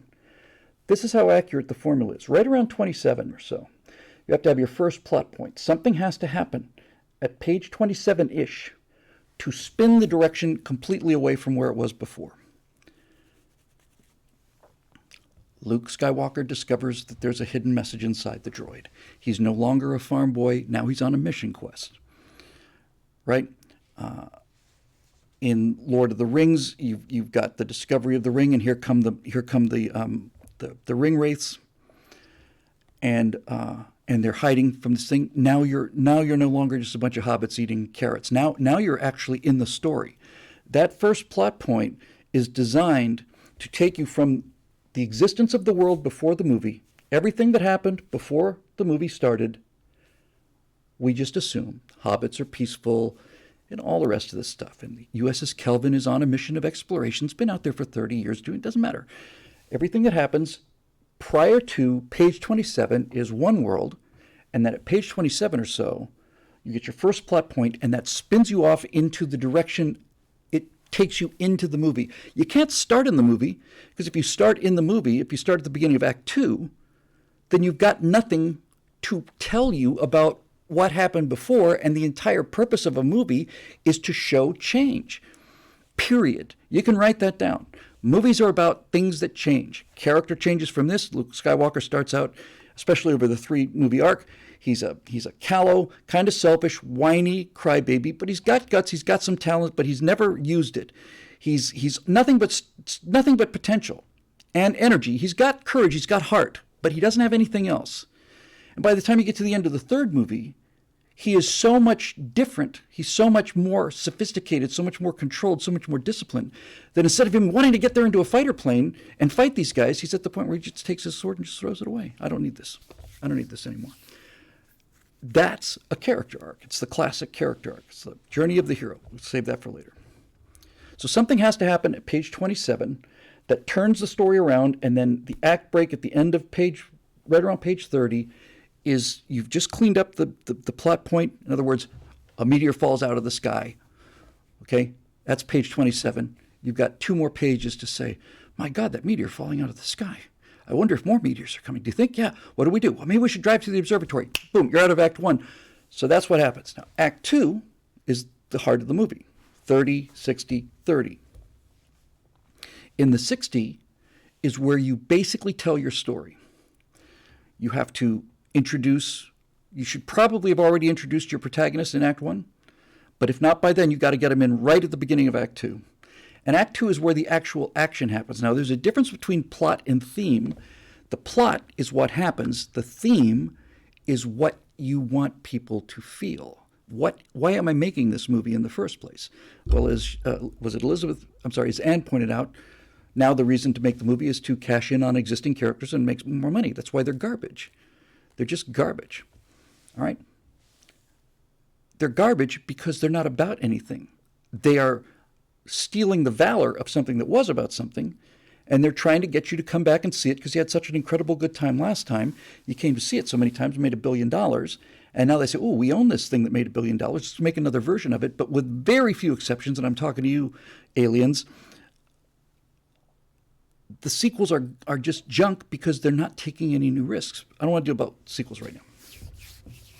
So in Act 2, you have to have the conflict. The protagonist has to meet the antagonist.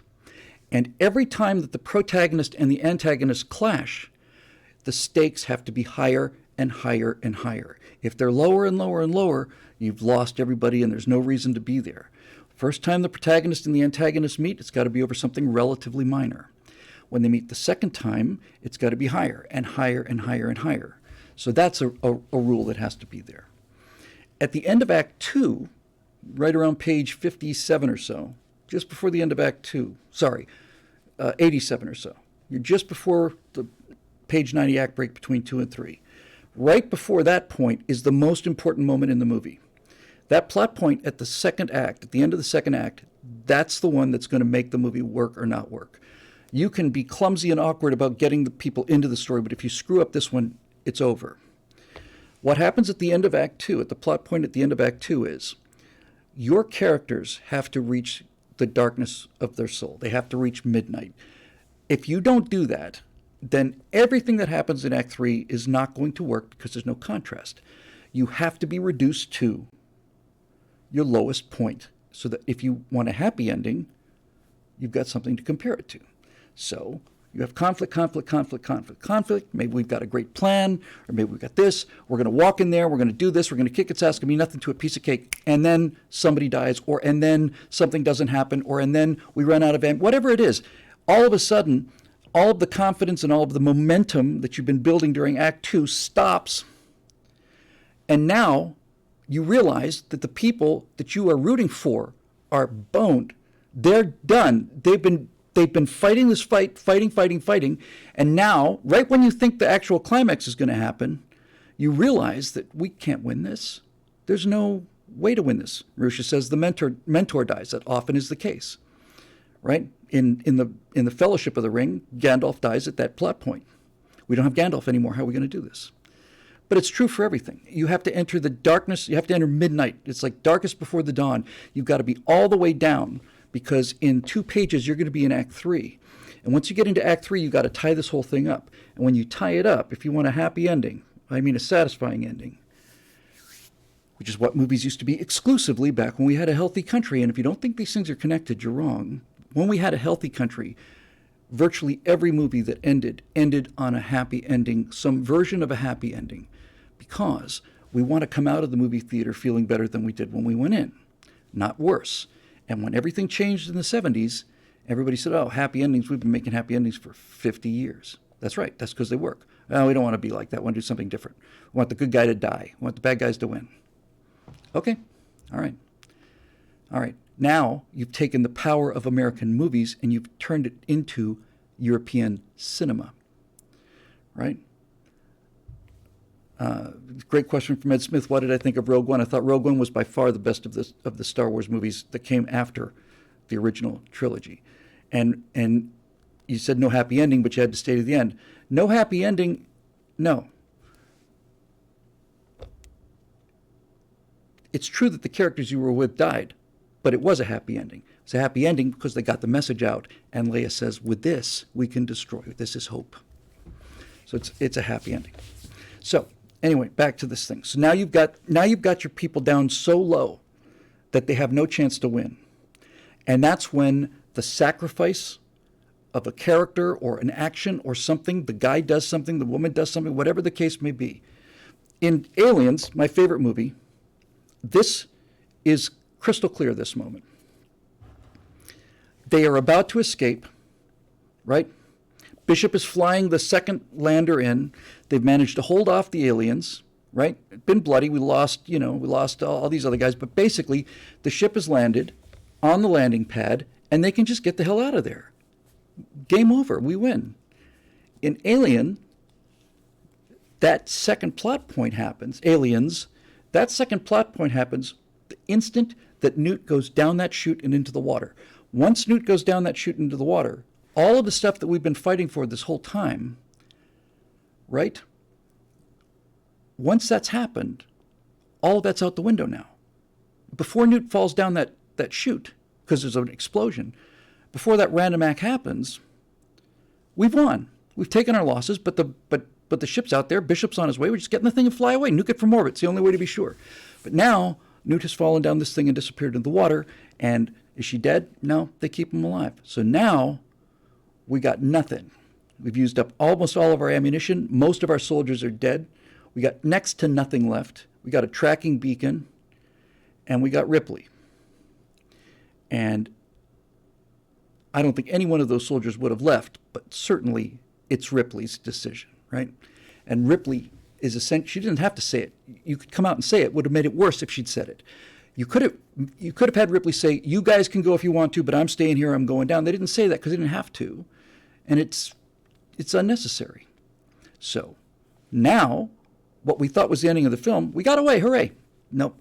That's that plot point at the end of the second act where now we realize we got no ammunition, the girl is gone, we don't know if she's alive, we don't know where she is, we've got essentially nothing. We could just run and get away with it, but we can't run because of who we are and who we've become. Remember, Ripley was just a navigator. Now she's this kick-ass woman, and the reason it works is because we've watched her change. We've watched her. We've earned it. She's earned it. She's earned it. Right? This daughter. By the way, I cannot recommend this highly enough. You need to watch the extended cut of Aliens because it is so much clearer. In the extended cut, you don't get this in the original version. In the extended cut, the movie opens with Ripley waking up on Earth. She's been found. She's been in the Narcissus, the shuttle. She's been out there for 52 years or something. And she wakes up. How long have you been asleep? What do you mean? It's 52 years later. What? That's in the original. But in the extended version, and they should have kept this, in the extended version, we find out that Ripley wakes up and is recovered about 4 years after her daughter died at age 52 or whatever, 58. She had left a little girl when she got on Nostromo for the first mission, and now that she's come back, the daughter has died as an adult. She has abandoned her daughter. She never came home. As far as the daughter's concerned, mom never came home. So she's got this guilt. She's got this unfulfilled relationship with a daughter that she doesn't have anymore. She's got this sadness. She can't go back and change it. There's nothing she can do. So when Newt, and in the extended version, you watch Newt lose her parents too. Now you've got an orphan, and now you've got a mom. And that's what makes that combination so powerful. It's not just that Newt wants a mother figure. It's like Ripley needs a daughter. She was expecting, when she got on Nostromo in the beginning of the first movie, she basically said, I'll be gone for 6 months or whatever, and I'll be back, and then we'll go to Disneyland. But she never came back. So the daughter lived and died alone, and she's got this guilt on her head. Okay, so now we've got a motive. Now we know why Ripley's going to go down into this living hell. And that's what it is, by the way. It's hell. And that's not an accident either. It's not upstairs. It's not on the same level. It's down. You go down and down and down. And you have an elevator that takes you straight to hell. And then once you get to hell, what do you see? Fire, flashing red lights, darkness, all kinds of weird stuff on the wall, monsters. It's hell. She's gone into hell to save her daughter. Vicariously. That's why she does it. Okay? So now she's in hell, and her weapon in hell is fire, and she uses the fire. Edward Smith only on the extended version. The extended version is the only one that sets up the missing daughter thing, right? There's a lot of other cool stuff in there anyway. Always watch the extended version if you can. So now she goes down there, and through her courage and her persistence and her grit, she manages to go into hell like Orpheus and pull this girl out of the depths of hell and go back up. And she sees what happens to the people who failed. In the extended cut of the original one, there's Dallas, and there's Brett. Brett is turned into pulp at this point. Kill me. Okay. So she comes back out. They get into the ship. Timing, the countdown clock. Alien and aliens, both of them. Brilliant use of tick, tick, tick, tick, tick, tick. They're pushing you. It's pushing you through the movie. Hurry. Come on. This thing's going to blow. We got 30 seconds. We got 60 seconds. 10, 9. It's like, is she going to get the suit on? Is she going to launch the shuttle in the first one and get out of the blast zone on the second one? Are they going to get out of the blast zone? I don't know. We're going to find out. 3, 2, 1, boom. And you think, oh,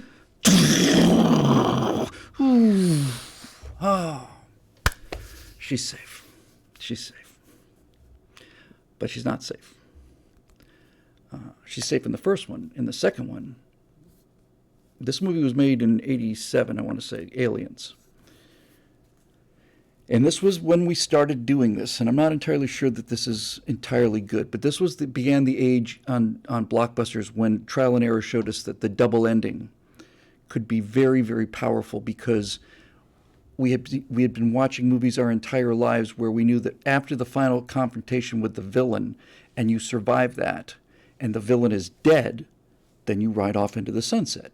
And what that means is your guard is down. Been all adrenalized, oh my God, but we won, right? Yes, we blew her up, and then, and blew up the eggs, and then we're trying to get off, and she tries to grab the thing, and we get away. Hooray, we're free, it's over. So we relax. And the music relaxes, and the pace relaxes. Everything slows down. Are you all right, Hicks? I'm fine, I'm okay. What about you, Bishop? Oh, yeah, well, everything calms down, Pacing comes down, the music softens out, the pace slows down, the pace of the cut slows way down, because it can't get any faster than what it was in that action sequence. Everybody okay, thank God that was close. It was a really great movie. And then, just as you're saying Bishop, we didn't know what to think of Bishop. We didn't like Bishop because he was a synthetic, and the first synthetic had nearly killed Ripley, so she didn't like him. But now we like him. He turned out he was a pretty swell guy, this Bishop. He's one of the few heroes remaining. Fantastic. All right, let's get out of here. And then out of his stomach comes the tail of the queen, rips him in half. And the second by the way, that's not just killing Bishop, even though it didn't kill him. That's not just a death, right? That is a horrific. You thought the movie's over? That movie's not over. Remember this guy who's the hero? He's in 2 pieces now. Okay? Now you've got this thing. You don't have a flamethrower. You don't have anything, right? You don't have anything. And this thing is going to come and kill your daughter. That's what the thing is here for. Ripley runs away because she's got a plan. And when that door opens and they pay off the power lifter, that's one of those few moments in movie history where I can clearly remember being in a theater and hearing people cheer out loud. Just cheer, not even applaud, just this visceral sound. They're not even thinking of it. When that door went up and the queen is out there pulling the things out, just about to kill Newt after all of this, and that door goes up and you see the flashing yellow lights, and there's this she's like a transformer. What? And then, you get away from her, you bitch. That line is so brilliant because you've got a female protagonist and a female antagonist, and she is using the language of a mother against another mother who's just lost her kids, trying to kill her kid. It's magnificent. Get away from her, you bitch. And the crowd just goes nuts. That's real writing. So now you have another whole battle, and then she finally loses, and they make it clear. She falls out, and she's gone. No way the queen's getting back on the ship. Movie's over, okay? But if that movie hadn't had that dark night, if that movie hadn't had the moment where Ripley says, well, I'll take some of the soldiers down there with me, because these guys are kick-ass professional fighters, right? I'm a navigator. I didn't want to come here anyway, right? They promised me that I'd have troops to protect me. They told me they're going to kill these things, nuke it from orbit. So we'll take some of the soldiers. Well, the soldiers are all dead except for this one guy who's been the best of them, and he can't fight anymore. He can't fight. He's out of the game. He's not out of the game because he's a coward. He's not out. He's the opposite of the coward. The reason that this thing works so well is because the script set it up so that when the woman has to step up and be the superhero, the action hero, she wasn't the action hero because everybody else around her was crummy. She was the action hero because everyone around her was great. They're just out of great guys. Hicks is there. Hicks would have gone, certainly would have gone with her, but he probably would have gone by himself. Hicks probably would have said, you stay here. I've got the tracker. I can move faster without you. That's what he would have done because Hicks is a man. He's a genuine hero. He's a man. And you care about him. And when he's taken out of the fight, because of his success in the fight, he gets acid sprayed all over him. When Hicks is out of the fight, they had to tranquilize him, by the way, because if they hadn't given him the painkiller, knowing enough about Hicks, who I've just spent, 90 minutes with maybe? He's so well written that after 90 minutes of being with this guy, I can already tell you that if Hicks was not given the painkiller, Hicks would have gone down there by himself and dealt with the pain to get that girl out. That's the kind of guy he was. So they have to take Hicks out of the picture. And that leaves Ripley. And that's why it works. And that's why she's a brilliant character. Not just a brilliant female character. She's a brilliant, greatly, perfectly written character. She's terrific. She's fantastic. Sigourney Weaver nailed it. Got exactly the right combination of normalcy and fear and reluctance, and at the same time that kind of hidden toughness. And that hidden toughness is hidden in the beginning. That's because something changes. That's why it's a movie. And Reese was out of the fight. Hicks. So there she goes, right? So there it is. If it turned out that you had the final battle before losing Hicks and before losing Hudson and all the rest of them in that massacre that takes place in the building, if you had these guys fight the Queen for a final battle and you still had 5 or 6 soldiers left, it wouldn't be the Dark Night of the Soul. It'd be another action scene. But after you've just had your butt kicked back there when they come in over the ceilings, right? You've lost certainly Hicks, Vasquez, and Gorman. I think that's it. So you've lost most of your people. The traitor is gone.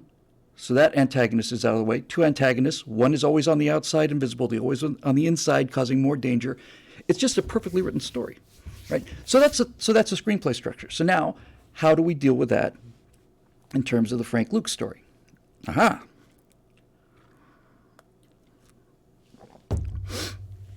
I'm going to give away what's going through my mind now. This is not a written script yet, but it will be soon.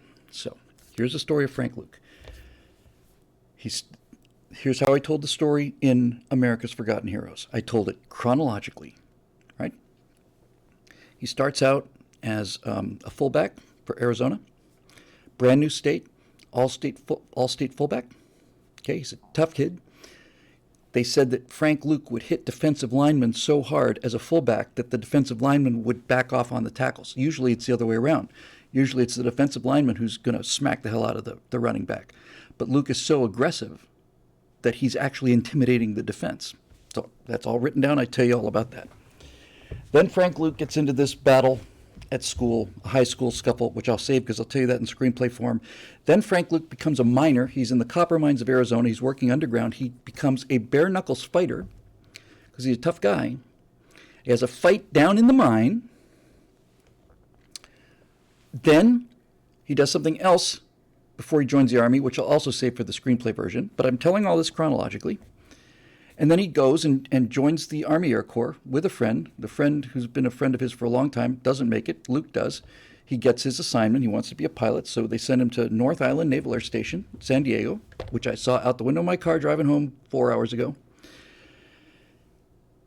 And he learns to fly. He meets a girl down there, and they have a little bit of a relationship. He gets shipped to the front. He gets into a lot of trouble.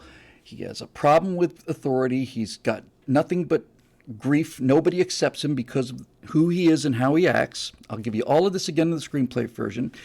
Then all of a sudden he goes up on these missions, starts to get these kills. He goes on this incredible streak. He becomes the most successful fighter pilot of the war in terms of number of kills over the number of days. And then, as an ultimate act of rebellion, he goes out on his final mission in a tragic fashion. And in the end of the movie, he ends up getting shot. And the whole reason that people heard about Frank Luke, Bald Weinrich says, this movie sounds busy and predictable and boring. Well, it's none of those things. I don't know if you're talking about the Frank Luke movie, but it's not. It's not busy, it's not predictable, and it's not boring. So, in short, he's a maverick. Yes, but he's much, much better character than that. And so he gets shot, and he lands his plane, and the entire reason I heard of Frank Luke, when I heard about him as a kid, was that Frank Luke, once his plane was down, German troops were approaching him to take him prisoner, and instead of surrendering, he got out his .45 and just started firing at them. And the legend is he killed 6 or 7 of them, and then finally they shot him, and that's why Frank Luke is Frank Luke. Okay, so that's the story, and that's how the story is told. Now, how do I do that? If I open up with Frank Luke on the football field, which is the thing I opened up with on the story as a documentary, then I've got a problem. The problem is that this is a movie about a fighter pilot. And now we've got that situation of what's the hook? If I start the movie with him as a fullback playing football, I'll get some points across. But if I start the movie that way, I don't get to get him into an airplane until at least the middle of Act 2, right? If I start chronologically, I cannot unchronologically go in later. Either I have to do something with time at the beginning or I don't get to do it at all. And so my choice is, do I start with him on the football field, or do I grab something that's exciting and move it to the front as the hook? And then, not through flashbacks, because I think flashbacks are really tired and boring, but basically what I'm going to do is I'm going to start the movie with the end of the movie, but I'm not going to give the ending away. Now we start to get into where this stuff gets to be interesting and tricky as a writer. What I want is, I want the first frame of this film to be something that shows you what the movie is about. It's about a fighter pilot in World War I. I don't want to wait to page, and by the way, page a minute roughly. I don't want to wait to page 50. I don't want to wait till I'm an hour into the movie until I see him doing what he's supposed to be doing, right? I don't want to do that. It's just dumb. I got to get people into what they came to see the movie for. So I have to decide how much at the end of this movie do I want to take and move to the front without spoiling the ending. Without spoiling the ending. So, the historical facts are, Luke is circling this town. He's just gotten away from these balloons. He's just shot down a bunch of them. There's a reason for why he's flying this last mission. He's flying down this narrow valley. He's looking at his map. He says this town must be Merval. He strafes some Germans, right? All the anti-aircraft fighters behind him now. He's got away with it. He's free. He did it. He did it again. And I'll get to why this is so important as I go through it. But the movie starts with him looking at the map, and behind him is flaming wreckage of a balloon. Maybe we hear the balloon blowing up over the titles, but we don't see it. All we see is looking back on Frank Luke, and there's this flaming ball of fire going down in the background. He's uninjured. Tracer rounds are coming past the plane. He's dodging tracer rounds. He turns around the corner. Now he's out of fire, right? He's safe. Where am I? That's got to be Merval. Checks the map. Says Merval on it. Oh, look, there's some Germans on the ground. Goes down, strafes those, comes around the other side, and historically, in the documentary, what you find out is he goes down one side of the valley, turns around, and starts heading back, and on the second side, there's a hill, and there's a little cove in that hill, little inset, so that you can't see it from this end. Turns out that there's a German machine gun position there, and they saw Luke coming in on the far side of the valley, but they didn't shoot at him because he was too far away. So here I am with the Germans. And he goes in. I'm not going to show the shot yet. I'm just going to show Luke in his plane. But and as he comes back out, he's right on top of us. That's when they open fire. So Luke does this. He's scot-free. Maybe he's got a little grin on his face. It's getting dark. He's flying along. All this, ground fire. He's laughing at it. All of a sudden, off to the right underneath him, big heavy power machine gun. There's this incredible sound, right? And there's only one sound like that, the sound of a bullet going through somebody. Like this. And he's like, like this. And his tunic's starting to get red. He's hit real bad. So he cuts the power to his plane and he lands. Now I have to decide, how far do I go without destroying the ending? And the thing that I came up with is, he glides to a landing. This is all historically accurate. Glides to a landing. He tries to get out of the left side of the plane, the way he normally gets in. But whatever that bullet has done has eliminated that arm. So instead of going out the left side like this, he turns to the right. He puts his butt up on the edge of the canopy rail, and he falls over backwards like a scuba diver going into the water. I've done that a few times too. He falls off the side of his thing. He's got a big wound. We don't know how serious it is. He's on the edge of this thing. We can hear gunfire. And he falls over backwards, and just as he hits the mud like this, there's that thud sound. And on that thud, I cut to him as a football freshman, not as a freshman, as a football junior. On that impact, it's not the impact of him against the mud, it's the impact of his helmet against the defensive end or linebacker or something, knocking him on his ass and running for the touchdown. Now I've done it. Now I've shown enough of this stuff to hook people. Holy crap, is he okay? We know he's shot. We don't know he's dead. What happened? Is he all right? Well, you'll find out at the end of the movie. And you've got this jump cut that basically connects the two. It's an impact. So that impact at the end of the movie and the impact for the beginning of the movie, I don't know what the title's going to be yet, Marusha, stitches these two things together. Now, I'm still in Act 1. I'm only 4 or 5 minutes into the movie, tops. But I've already shown you a balloon bursting in the background, but I haven't given away how dramatically exciting it is to shoot down the balloon. I've just shown that he shot one down. I've shown tracer fire coming at him, so we know it's dangerous, right? I've shown him it's getting dark. He doesn't know where he is. He's confused. He's confident. He's happy. He's beaten the odds, right? He strafed some people, got a little more action there. Next thing you know, thunk. Dazed, lands, thunk. And now the end of the movie, which I moved to the front of the movie, is now back at the end of the movie 90 minutes from now. Boom. He's a fullback. So you see him, you don't hear him, you see him, he's kind of a little guy really, in the backfield, he's a fullback, and you see him hit this guy, then they go back to the huddle, he hits him again, runs for a touchdown, couple scenes of the football thing, and the coaches are just kind of looking at each other. They're not going to say anything because they don't have to. It's like our fullback, our junior fullback is knocking over their linebackers. That's who he is. He's a battering ram. There's nothing subtle about him. He's not a fancy runner. And this is something you can show people. He gets the ball. Does he? No. He finds the straightest distance to the goal line, shortest distance to the line, and he runs that way. And if anybody tries to tackle him, he pushes them down. That one scene. So you got the thud on the ground. You cut to the thud of the first impact. Knocks the guy down. He runs the ball 5-6 yards. Gets tackled. Goes into the huddle again. First down. Right. In that first scene, I've made the joint connection with the impact. The second scene, I've shown that he is this guy. He's the guy. He doesn't have any subtlety. He doesn't have any. That's the word I'm looking for. He doesn't use any weapons or tools. He's not a skillful runner. He's just all spirit. He's all will. He's will. He's willpower personified, rather.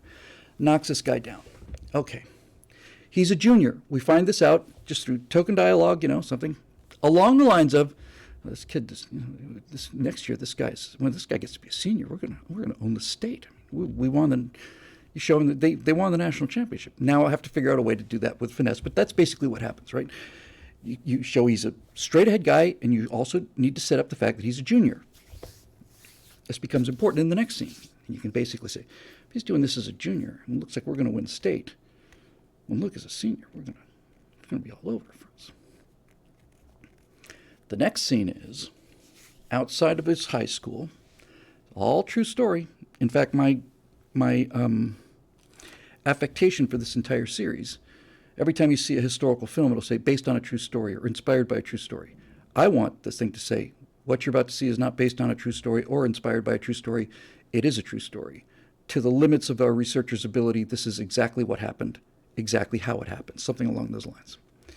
Okay, so what's the next scene? Well, you're outside of the front of the high school. These were different days, and this is a nice thing to show. And you've got the front of the high school, there's the flagpole, and you've got a group of guys who are seniors, juniors, and sophomores. Guys. They're all standing around. They're all kind of in uniform, or they're wearing the same kind of outfits. They're teams, right? And somebody says, and go! Firing gun goes off. What happened at the school was each one of these guys is going to have this kind of like a cloth thing, almost like a good deal like a Christmas stocking, right? And one will be for the seniors, one for the juniors, one for the sophomores. And the second that this guy says go, this is not secret, this happened in broad daylight. Everybody's turned out there, there's a lot of people watching. Second he says go, this enormous brawl begins. And the brawl is over which class, the seniors, the juniors, or the sophomores, can put their sock on top of the flagpole. So not only do they have to climb up that flagpole and be boosted up the flagpole, but they also have to have guys who are defending against other guys pulling them down. This is not the kind of thing you see in schools today, right? These are men, right? And it's violent, and they're bloody noses and so on. And Luke is climbing up this thing, and you just see this guy's nothing but competition. He's just nothing but competition, right? Nothing but competition. And he's got the yellow one or whatever the color for this thing is, and he's going, he's climbing, he's going, he's climbing, he's going, he's climbing, and then turns out the seniors put their thing on the top, right? And Luke is all beat up from this, and he lost. And then you jump cut to the flagpole, but now it's nighttime. This all happened. Flagpole at nighttime, you don't see Luke, you just see this senior thing on top of the flagpole. You cut inside a house nearby, just a married couple lying in bed. It's probably 11 or 12 o'clock at night, and all of a sudden you're gunshots. Carefully aimed gunshots. What the hell is that? I don't know. Gunshots coming from the school. Call the police. You don't know what's going on. You just hear the gunshots. And they continue. Then the police car pulls up, and there's nobody at the flagpole, and they're looking around, and they see these shell casings on the ground. This is exactly how it happened, right? Shell casings on the ground. What the hell's going on? And these guys look at the flagpole, and they see, as they look up the flagpole, they see bullet holes in the flagpole, and they see that this thing on the top has got some bullet holes in it. Somebody's been shooting at that thing, chipped a piece of the brass ball that was up there, or whatever the case may be, right? What the? So they look around with their flashlights, right? Somebody was shooting at the flagpole, okay. Looking around, nothing, they don't see anything, right? Then they go away, couple's back asleep, and a few moments pass, a beat or two passes, and now you hear it again, but this time it's not a handgun, now it's a shotgun.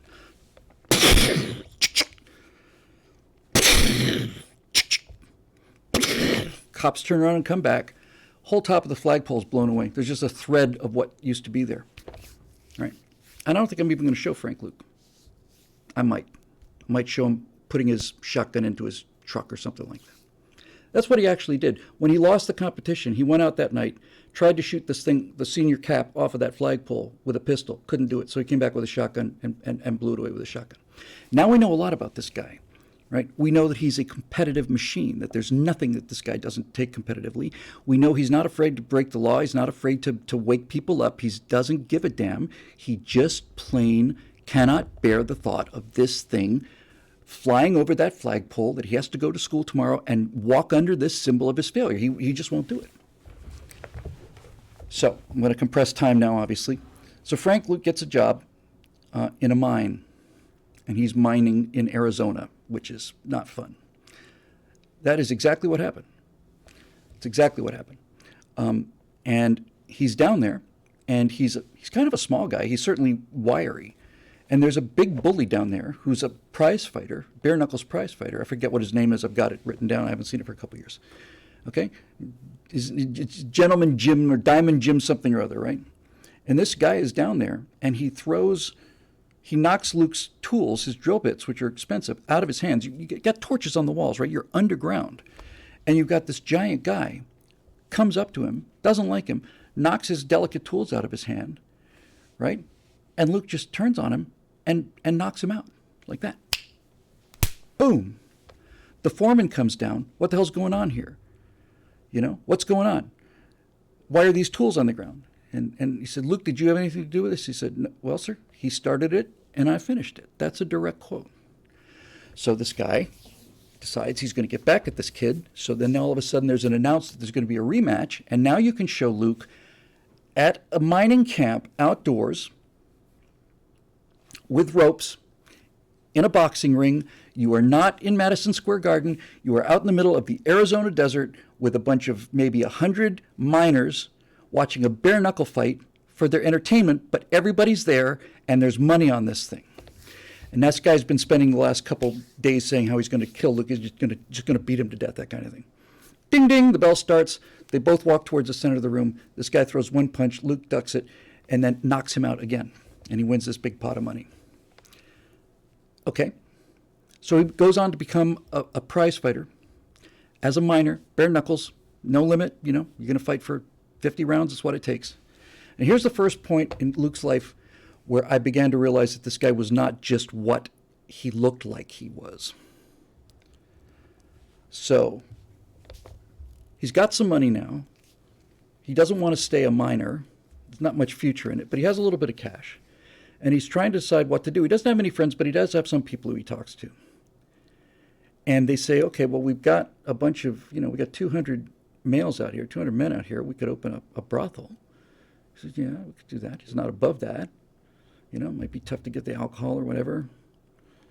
Oh, okay, he's thinking about it. And what he ends up doing is, and we'll jump cut to this too, what he did in real life was that Frank Luke, this bare knuckle guy, this fullback that used to knock linebackers down, opens, are you ready for this? He doesn't open a bar and he doesn't open a brothel. He opens a dancing school. He opens a dancing school. And the reason he opens the dancing school is because you've got these 100 or 200 miners who would like to have wives someday. Arizona's just been a state 2 years earlier or something like that. And the miners know that in order to get a wife, it would be helpful if they knew how to dance. And they want to be married. They don't care to who, they just want to be married. So Luke is aware of this. He hears this kind of conversation. And so he opens a dancing school. And he dances, not jitterbugging, not disco dancing. He has his arm around these scruffy, huge, filthy miners and is teaching them to dance. And he would put on a dress to do it.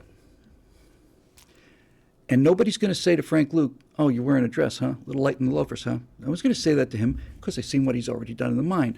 The fact that this guy decided to open a dancing school and was so far beyond the machismo that he was not only willing to be seen dancing as the female, but he was willing to be seen dancing as the female in a dress.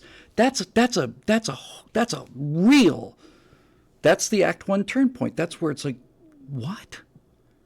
Okay, so he joins the military, gets trained at North Island.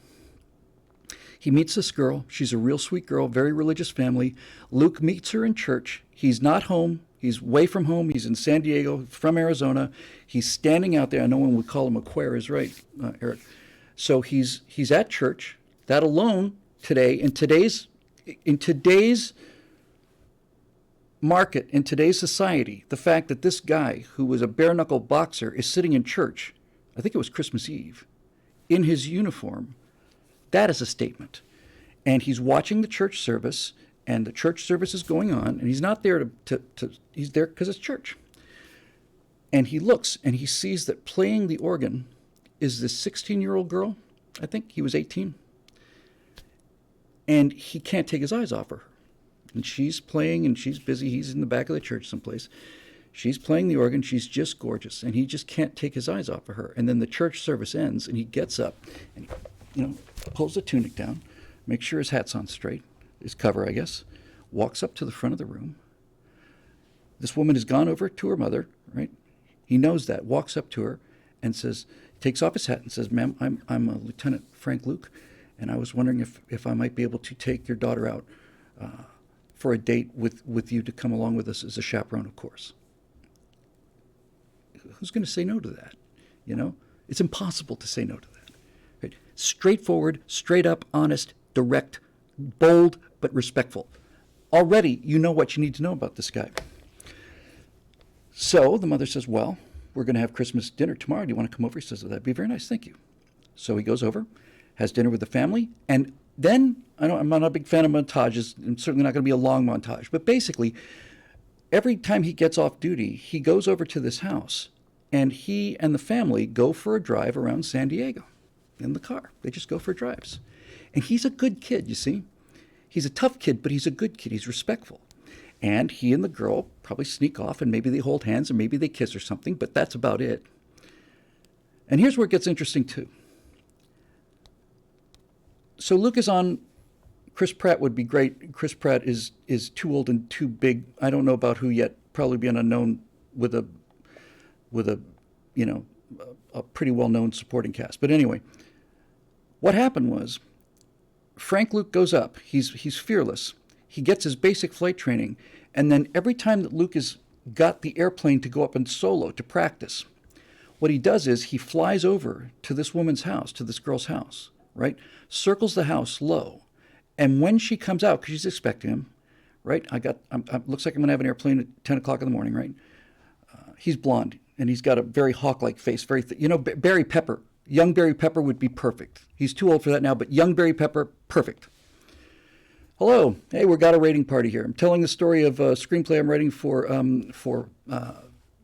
going to write about Frank Luke, which is the World War I flying ace. So I'm trying to explain how screenwriting works here for all of our new people here in Twitch. So we're talking about screenwriting. So anyway, I'm not going to go backwards. Hi, everybody. So Frank Luke has got his little trainer. It's a Jenny. It's a kite, right? He's got his Jenny. But what he would do is, instead of going up and practicing over North Island, we see in a previous scene, he's got an instructor in the back, and he says, "All right, that's good. Now just do a 30-degree bank and just turn 90 degrees," and he'll overturn it and all the rest of it. So anyway, when he gets the airplane, he goes over to his girlfriend's house, circles until she comes out, and when she comes out into her backyard, he starts showing off. He starts doing loops, and he starts doing Immelmans, and he starts doing hammerhead turns. He's doing all this stuff. He hasn't been trained on how to do this. He's doing it because he's got guts. He's a fearless guy, and he's just showing off for the girl. That's who he was. This is a true story. Frank Luke is a real guy. So his training time, while everybody else is doing their little maneuvers out there over North Island, Luke is over there, and he's learning how to fly aerobatics that will save his life. And the reason he's doing it is because he wants to impress this girl. He's just plain showing off. And so you begin to realize as you watch this girl on the ground, and she later said that her heart would just stop. He would just come out of this loop so low, and she was sure he was going to hit the ground. But he simply knew the airplane. He was a natural pilot from the beginning, and he was showing off for the girl. So over the course of several months of training here, what ends up happening is the actual end result is all of these guys in that class of pilots come out of there as inexperienced rookie pilots with just enough information to know how to get the plane up, turn around, and come back and land. But by the time Luke is ready to even start the war, he's already got 5-10 hours of advanced aerobatic training, which he did for himself to show off for the girl. That's what actually happened. That's good. That's cool. The girl meets him at the station. He's getting on the train. He's going off to war. He's got his uniform on. Mom is there. He's been nice to the family. Luke writes a letter home to his mother, and this is a pretty much verbatim quote, and he says, "Hey, Mom, I met a really sweet girl here. She sure is real nice. She sure seems like the kind of person I'd like to spend some time with. We're having a lot of fun." So here's this guy who we already know is this murderous killing machine, right? Bare knuckle fighter. But he opened a dance hall, and now he's He's showing off for this girl, but he's not disrespectful. He spends time with the mom. Mom adores him. Daughter adores him. Right? He's a complex guy. He's complex. You don't have to say he's complex. You just look at these behaviors and think, that's odd. That's a strange thing for a guy to be doing like that. So he gets on the train. You got a platform, right? And typical story. There's the girl. She's crying. He says, when I come back, we'll get married. Mom is there. She's crying. He says, I'll be back soon. I'm going to go kick Kaiser Bill's ass. Doesn't say that because that would be disrespectful, but basically he gets on the train pulls out of the station. The young woman, the 16-year-old girl, is looking at him, looking at the train disappears, and she'll never see him again. But she will appear again. So that's the end of Act 1, right? Act 1 should be a mini movie. That's a movie. That's a complete movie. You could end it there and you'd have a 30-minute movie. But I'm not ending it there. Him going off to war is the plot point at the end of Act 1. This is where his life changes. Everything we've seen before has been about a young man until that train leaves the station. When the train leaves the station, it's not just a guy. Now it's Frank Luke, the Arizona balloon buster. Right? So he gets to Maryland or something like that, or Baltimore or something, sits on the dock there for weeks. They take a transport over to France. They spend a lot of time in France and so on. Luke goes up for his first air-to-air combat instruction lesson. He's learned how to fly back at North Island like all the rest of these pilots. There's tons of them. Including, by the way, in this batch, is the only one in the entire crew who's actually famous. There's a famous guy along, and it's not Frank Luke. Frank Luke is very taciturn, keeps to himself, very quiet guy. But this other guy's just nothing but smiles, beaming all the time. He's a former race car driver. He was John Pershing's, before he went to the war, he was a race car driver. He's a pretty famous race car driver, like a NASCAR driver today.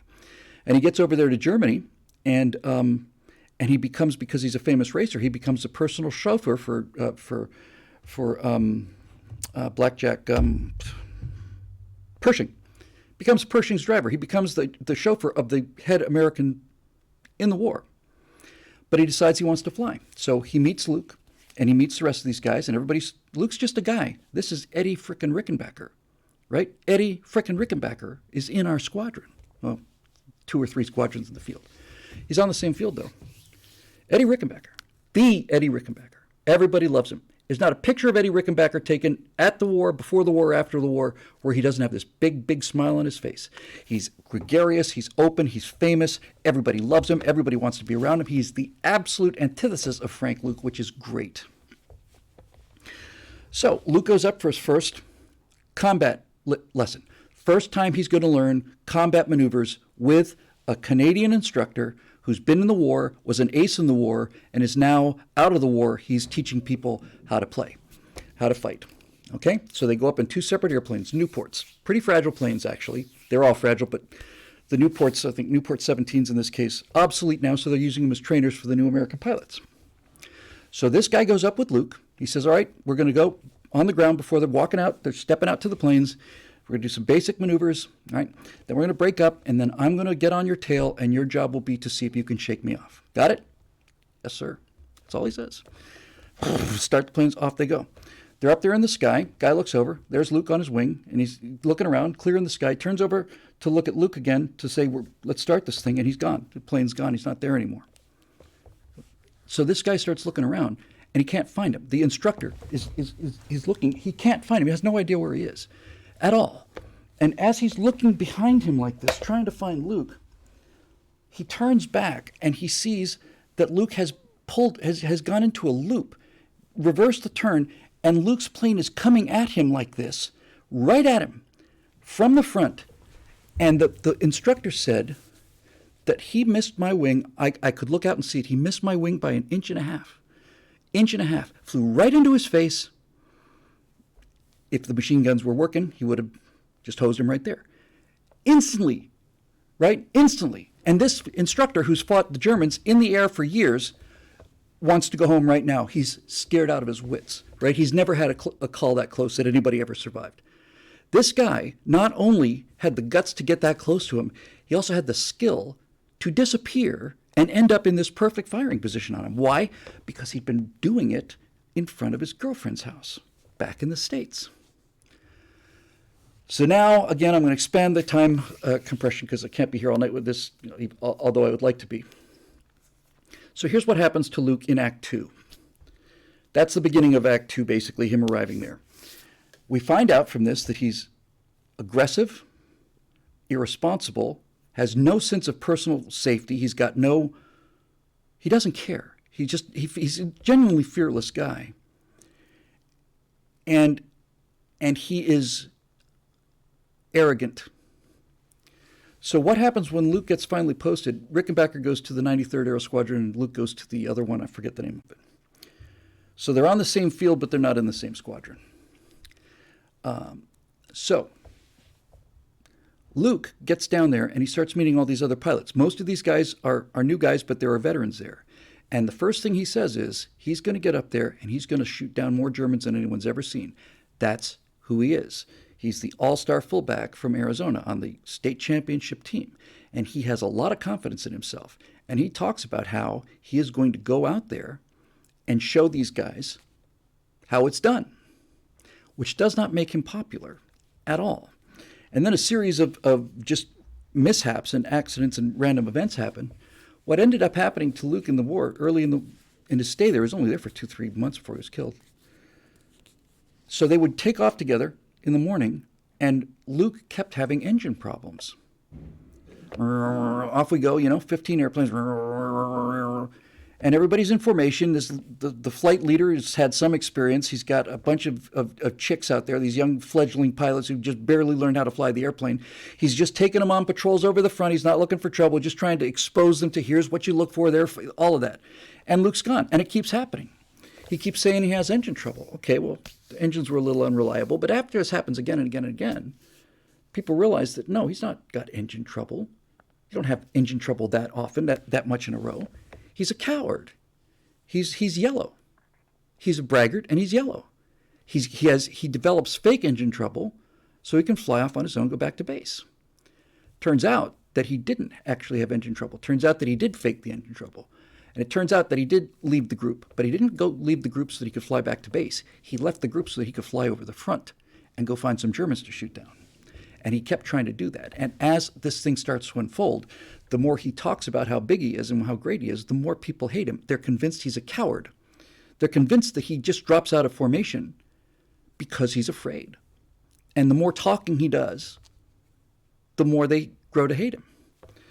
Eventually, he manages to shoot down a German plane behind enemy lines. Virtually all of the air combat happened over German lines. And he finally shoots down a guy, and Luke comes back, and he's euphoric. I told you I'd do it. First time I actually got to see a German airplane, I shot him down. What do you think about that? What do you think about that? I saw him, and I shot him down. He's a Fokker D-7, best plane of the war. Finished him in 30 seconds, nothing to it. Okay, everybody thinks he's lying. Everybody thinks that he's just BSing. So Luke is waiting for the confirmation to come in from people who saw the thing, waiting for the confirmation of the kill, and the confirmation never comes. That happened all the time. You shoot somebody down, they go into the mud. There's no way to tell. There are no cameras on the planes. So now people hate him even more because now they're convinced that he's not only been lying about going up there and bragging about it, but now he's actually lying about the one thing that is sacred to fighter pilots, and that's your score. He's not only a coward and a braggart. Now he's a coward and a braggart and a cheat. He's claiming he shot down a plane. There's no confirmation of this. We see because we're telling a movie, because we can show him shoot him down, so the audience knows it really happened. But the audience also knows that it really happened because they saw it. But they also know why these guys think that it didn't. So he becomes the pariah, right? He becomes the pariah. Everybody hates him. Everybody hates him, and he becomes more and more and more isolated and more quiet. And then he gets a chance to go up there, and it's foggy, pretty heavy fog, and the whole squadron goes up again, and once again, Luke does the same thing.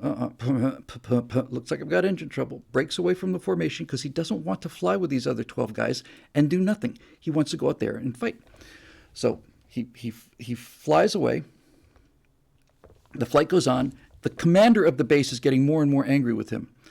Really starting to had enough of this kid. And we're still in the early part of Act 2. So what Luke does is he sees an American balloon, right? We have balloons, they have balloons. Americans are just about to launch their first offensive. We're just entering the war in the last year of the war, really getting our feet underneath us in early 1918. And Luke sees a line of the fog's real heavy, but he sees an American balloon in a field, so he lands. Lands next to the American balloon, walks over to the American hut where they're talking on the radio, on the telephone up to the guys upstairs in the balloon. These guys both testify to this. And he says, hey, this is a Lieutenant Luke. Listen, have you guys seen any signs of enemy balloons? I can't see anything out here. It's pea soup. And the guy up in the balloon said, yeah. Before it really started to, fog over, we saw 2 German balloons. They're at about 135 degrees, somewhere around there. Fly 135 degree, heading about 2 miles, 3 miles. Once you're over the front, that's where they were when we saw them last. The fog has come in, and I don't know what else to tell you. Thanks a lot. Hangs up the phone, gets in the plane, takes off, starts flying 135 degrees. These 2 guys in the balloon, these 2 Americans, are watching this plane. Fog's starting to thin now. They're watching this plane flying towards this balloon, and as the sky continues to clear, they can see the anti-aircraft explosions around him are literally making his plane just jump. It just jump. He's flying through that kind of flak, and then they're watching, and the next thing you know. So why did he go after a balloon? He became the balloon buster because he went after a balloon because there's no missing a flaming balloon, right? You can shoot down a plane and not have confirmation, but balloon is going to be seen for 50 miles in all directions. And Luke told these guys, last thing he says is, keep an eye on those balloons. So he goes out there and shoots down the balloon. And that is an achievement. The entire field, the American flight at that field, 2 or 3 squadrons had gotten 3 balloons in the course of previous 3 months. Luke goes out and gets one. Now the guy who's running the base is so angry with Luke that he basically transfers him into shuttle duty. They basically pull him out of the front line. And his job is to go to Paris and fly these brand new, fresh out of the factory airplanes that the Americans are trading their Newports for. And the plane he's flying, he's not fighting, he's been taken off of combat duty because of his rebelliousness. So Frank Luke has to get on either a motorcycle or a truck or a train or something, go 25 or 30 miles towards Paris, pick up a brand new SPAD 13 fighter, which is a bulldog of a fighter. Visibility's not great, turn rate's not great. By far the strongest airplane in the war, by far. It's just a barrel. It's just a tank. It's a flying tank, right? It's by far the strongest airplane. This is all not based on a true story. This is what actually happened. This is the truth. This is exactly the truth without embellishment. So now, Frank Luke is in a brand new fighter plane with 2 machine guns instead of 1. There are no bullets in it because he's a ferry pilot. He's just a ferry pilot. He gets into this brand new airplane, flies it to the field, lands it. Somebody else gets into that plane, goes up and fights the Germans. He has to get in a sidecar on a motorcycle, go back and bring another airplane over. He's an errand boy. He's an errand boy. But it's inconceivable to me. This I don't have source for, but when you know enough about the guy, it's inconceivable to me that Frank Luke is going to get into a brand new SPAD 13 and deliver that to the field, flying straight and level the whole time. That's just not going to happen. He's got his hands on the SPAD. He knows he has to have the plane there by 4 o'clock. And so he takes the plane up, and he does nothing but aerobatics in the SPAD, finding out what the limits of the SPAD is. How many G's can you pull on this thing? 2 or 3 would be a big number back in those days. He's testing the plane because he doesn't get to fight. The reason he's been isolated is because he wants to fight. He's a winner. He's been the state champion fullback. He wants to fight. And he goes off on his own to fight, and everybody accuses him of being a coward, a braggart, and a liar, and all the rest of it. So finally, after this, you see him getting the hang of this monster of an airplane. And then they put him back into active duty, and Luke starts his streak. He shoots down an observation plane. This is verified. Then he goes up and he gets 2 top fighter airplanes. That's verified. And all of a sudden, this guy's starting to actually deliver on the goods. and he goes after more balloons, and he gets another 2 or 3. Now he's gotten 3 or 4 balloons. He's been in this streak for 4 or 5 days. He's already gotten more balloons than the 2 squadrons on the field had during their entire stay here. Him personally. And somewhere in this mix, I don't remember exactly where. I don't remember. Maybe I got it backwards. It's pointing out that in America's Forgotten Heroes, he did the shuttle stuff first. That's possible. I might have gotten out of sequence. If it's true, it doesn't matter. You get the idea, right? So anyway, he starts to do what he's doing. Now, the American offensive is going to begin. I think it was the St. Mihiel salient. It's going to be the first all-American offensive of the war, right? All offensive. It's going to be just the Americans. They're going to attack a position that the Germans have held against the French for 4 years. Pershing is in command. Pershing, throughout the war, has said, I'm not going to parcel out American troops to get killed in British and French units. We're going to fight as a national army. The French say, okay, here's this little out-of-the-way thing that's been, we haven't been able to crack in 4 years, and you won't be able to crack it either. So go ahead and break your teeth against that. Then when you're, we'll take whoever survives and we'll put you to some use somewhere else. So Frank Luke is going to be part of air cover for that offensive. And Pershing sends his chief of aviation, a guy by the name of Billy Mitchell, who revolutionized warfare. Billy Mitchell's the father of modern air warfare. He'd be a good story all his own, but Billy Mitchell goes down to the field. He's there with the field commander who hates Luke, Rickenbacker, who's famous, is already America's top ace, and Luke. And they're talking about this offensive. And off in the distance, they can see these strings of these German sausages, these German balloons. There's 6 or 7 of them out there. Right? And Luke says, he's just standing there quietly, celebrity Rickenbacker, head of the Air Force, Billy Mitchell, and the base commander.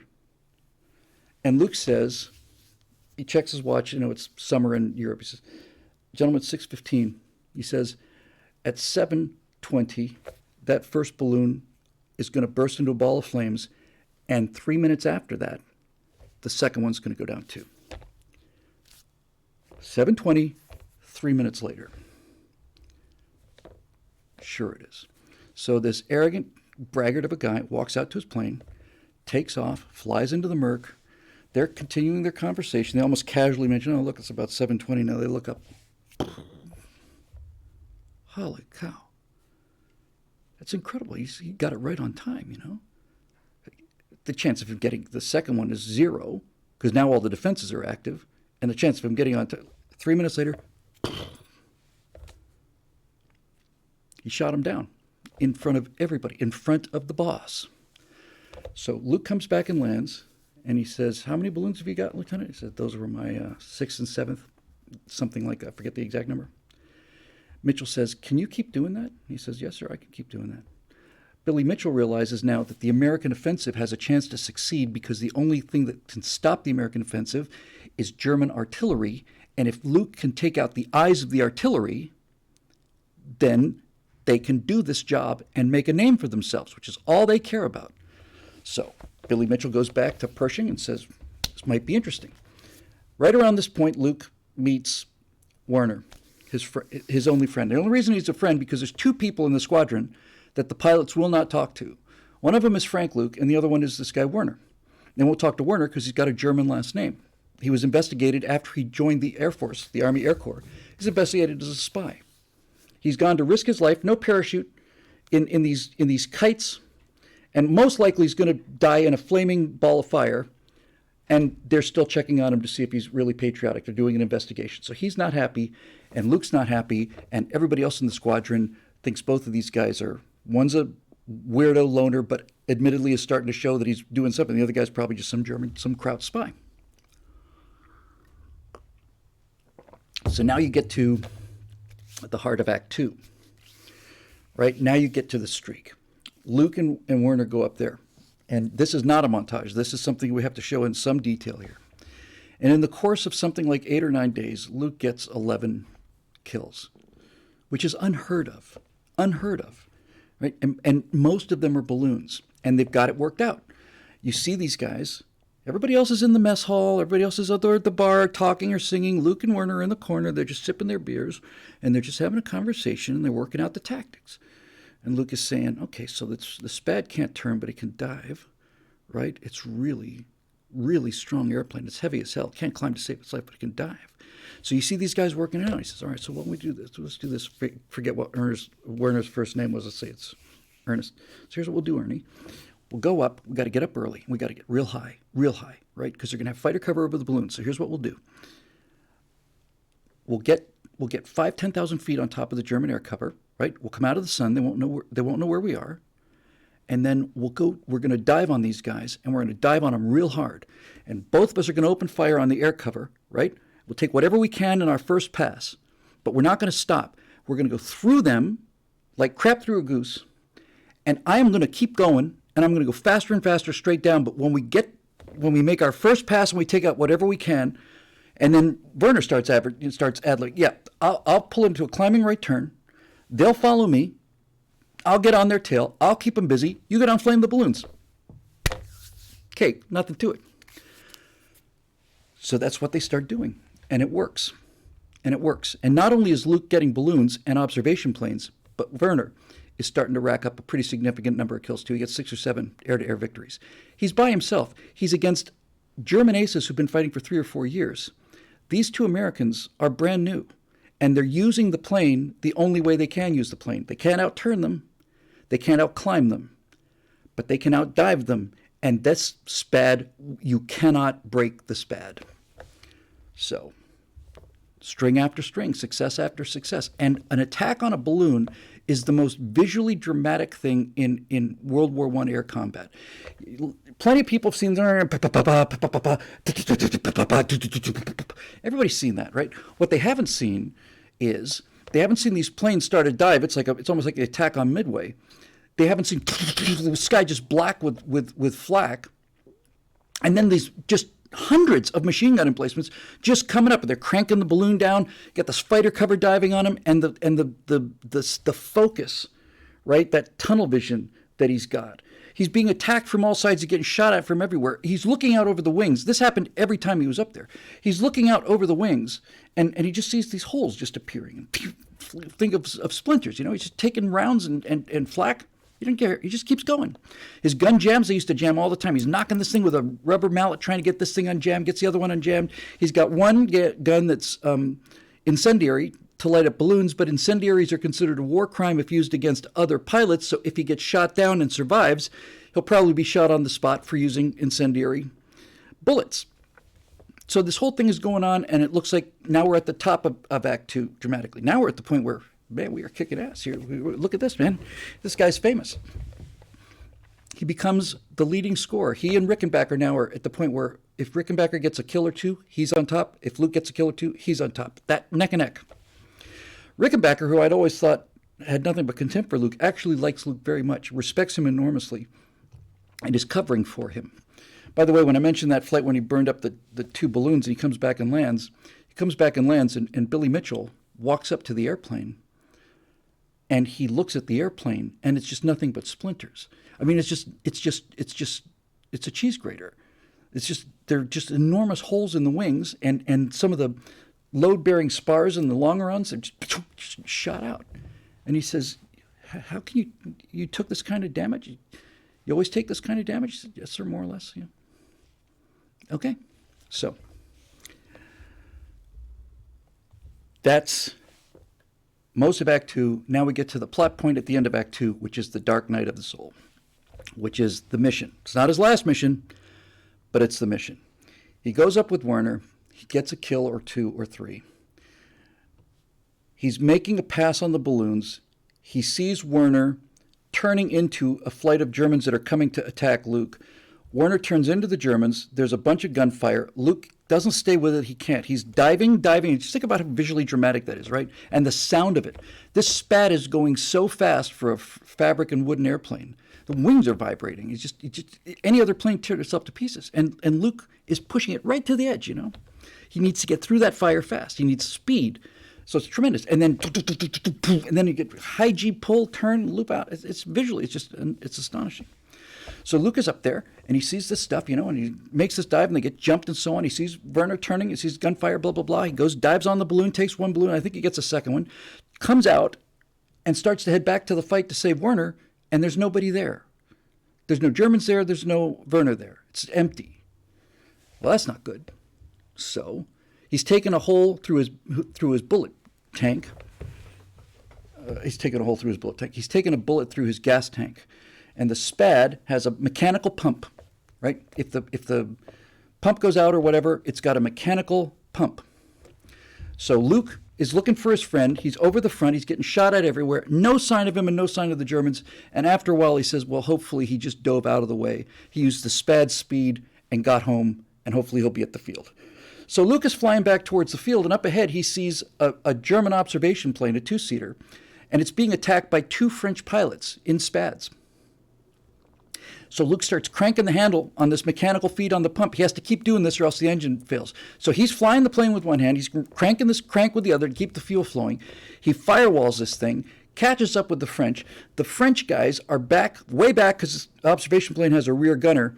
And that German pilot knows what he's doing. Every time the French get into position to attack, the German pilot positions himself so his gunner's got a clear shot. And the gunner's firing a single machine gun at these French pilots. And every time they start opening fire, the SPADs peel off, right? They're 200 yards back, 300 yards behind this guy. They keep peeling off. Luke sees these guys, kind of has this disgusted expression on his face, keeps pumping this thing, puts this thing into a dive, gets below and behind this thing, pulls up, and at about 10 yards, he pulls up, full burst with both machine guns into the observation plane, kills the pilot, and this thing starts going down. Which is kind of fun to play with the French too, because it's like, oh, we want to be careful. We don't have time for this. You guys ever seen that video of the female lioness, and she's sitting there, and it's great if you haven't seen it. She's sitting there and she's watching all these wildebeest are running by, and she's waiting for the perfect kill. She's waiting. Oh, almost took that one. Hundreds of these things coming by. She's waiting, and you wonder when the moment's going to be exactly right. And while you're watching this out of frame, this male lion comes in and just charges into the first thing he finds. He he comes in at full run. This male lion, full run, jumps on the nearest, biggest wildebeest he finds, grabs it by the thing, sinks his claws and his teeth into the thing and wrestles it to the ground. That's exactly what it's like, right? It's exactly like that. So the observation plane goes down, but for one of the very, very first times, one of the very few times during the entire war, certainly in Luke's career, for the first time in Luke's career, this enemy airplane has gone down on his side of the lines. They always have the fight over Germany. The wind is blowing towards Germany. So everything he shoots down is over German territory. But this one landed on the Allied lines. And by coincidence, it happened to land right next to a guy who, again, whose name I don't remember. And he is an Army photographer. He's a journalist. And he is taking photographs of the front. By now, Luke is famous. He's becoming very famous. They've already sent him, you go to Paris for a week. He goes to Paris. He says, I don't like it. I just a bunch of girls hanging around. And he's writing letters to his girl back home. So he comes back and just hangs around the hangar until he starts flying again. So this German observation plane goes down into soft mud. It's more or less under control. It doesn't go straight down. It goes in, noses over, right? On the ground is this, yeah, Flyboys was just terrible. And I was looking forward to that. On the ground is this guy with a camera. He's a newsman. He says, oh my God, what an incredible break. A German plane has just crash landed right next to me, 100 yards down the trench. I'll get pictures of it. What an unbelievable break, right? So he goes out and starts setting up his camera, and all of a sudden this SPAD lands, rolls to a stop, and this guy hops out of the plane. Yeah, I'll put it in there so you can see it. SPAD 13, I'm sure this is it. That's Rickenbacker's plane. Yeah, so this is the plane. I'm glad you brought it up. Luke's markings were different, and needless to say, we will get that right as well. We'll get the markings exactly right. The day that Luke was killed, he normally flew a plane, I don't remember what the number was, I want to say 13 or 17. But the day he was killed, that plane had been shot up, so he had a brand new one with no number on it. So we'll get that absolutely accurate too. That's a SPAD. It's just a beast. All right, so back to the story. So the guy's about to take this picture of this downed observation plane. And just as he's about to set up the picture, what happens? A SPAD lands. Hey, my God, the guy who shot down the guy that got shot down, he's here. I get to interview him. And then out comes Frank frickin' Luke, who by now is the most famous guy in there. He shot down 7 or 8 or 9 of these balloons. The American offensive at Saint Mihiel takes German territory that the French had been fighting for 4 years, and the Americans just roll over them. And a big part of the reason they roll over them is because the German artillery is blinded, and the German artillery is blinded because Frank Lucas shot down 11 balloons when the entire squadron, 2 of them together, maybe got 1 or 2 in the previous 3 months. He basically made the offensive happen. So Luke lands, right? So this is the photographs. If you look at a photograph of, go to Google Frank Luke. Well, I'll do it myself. I'll show you these 2 pictures, which again I covered in the America's Forgotten Heroes, but in a feature film you can do much more. So there are 2 famous pictures of him, and I'll show you what they are. Yeah, perfect. I'm going to pull 3. I'm going to pull this one.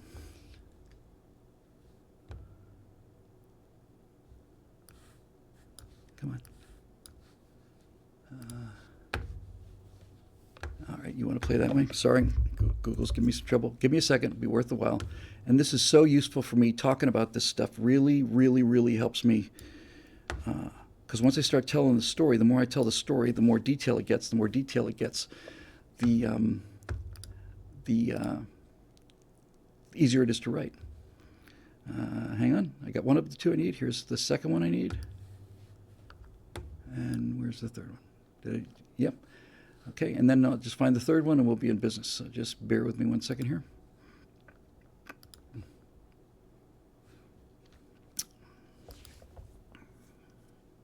There it is.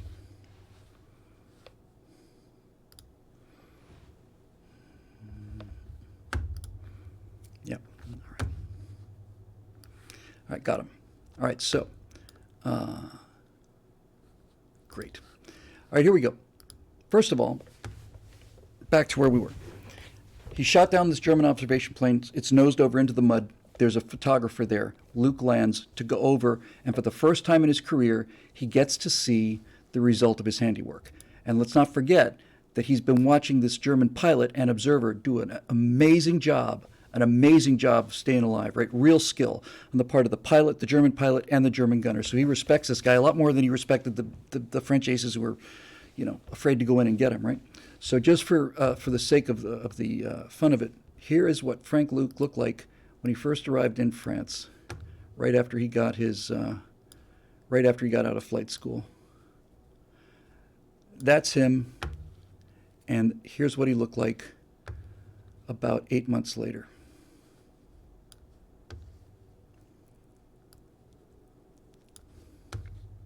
So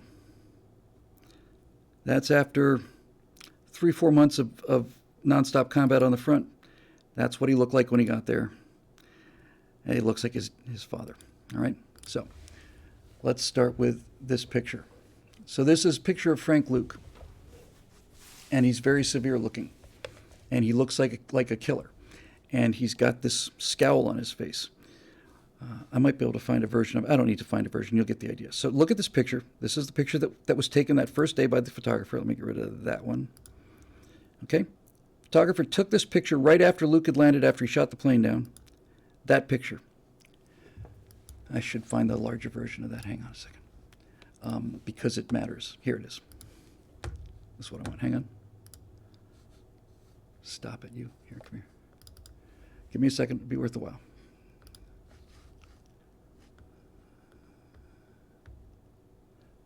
Yeah. Okay. Perfect. Okay. So this is the one I was looking for. So this is the picture that was taken, and you'll be able to see that he's standing in front of the German airplane that he just shot down a few moments ago. Right, there he is. That's the plane he just shot down. We'll zoom in a little bit, just to get a better look at his face. If I can, come on now. All right, it's not going to let me do that. Anyway, very taciturn looking, very quiet looking, and so on. And the reason Frank Luke looks so serious is because right behind his right boot, about 2 feet behind his right boot, is the body of the German observer who just shot at him and defended himself so well. The body's still in the airplane. The pilot got ejected from the plane. Luke just landed, looking through the wreckage, and there's a German corpse right behind his right boot, about 2 feet behind it. He's purposely standing in front of the body so that they can take the shot and end up using it. And so you look at this picture and you think, well, why Why so serious, Frank? Well, he's so serious because, number one, he's standing in front of the people he's just killed.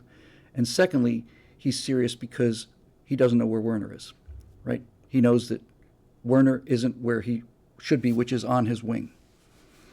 So he's worried. So Luke walks back to his plane.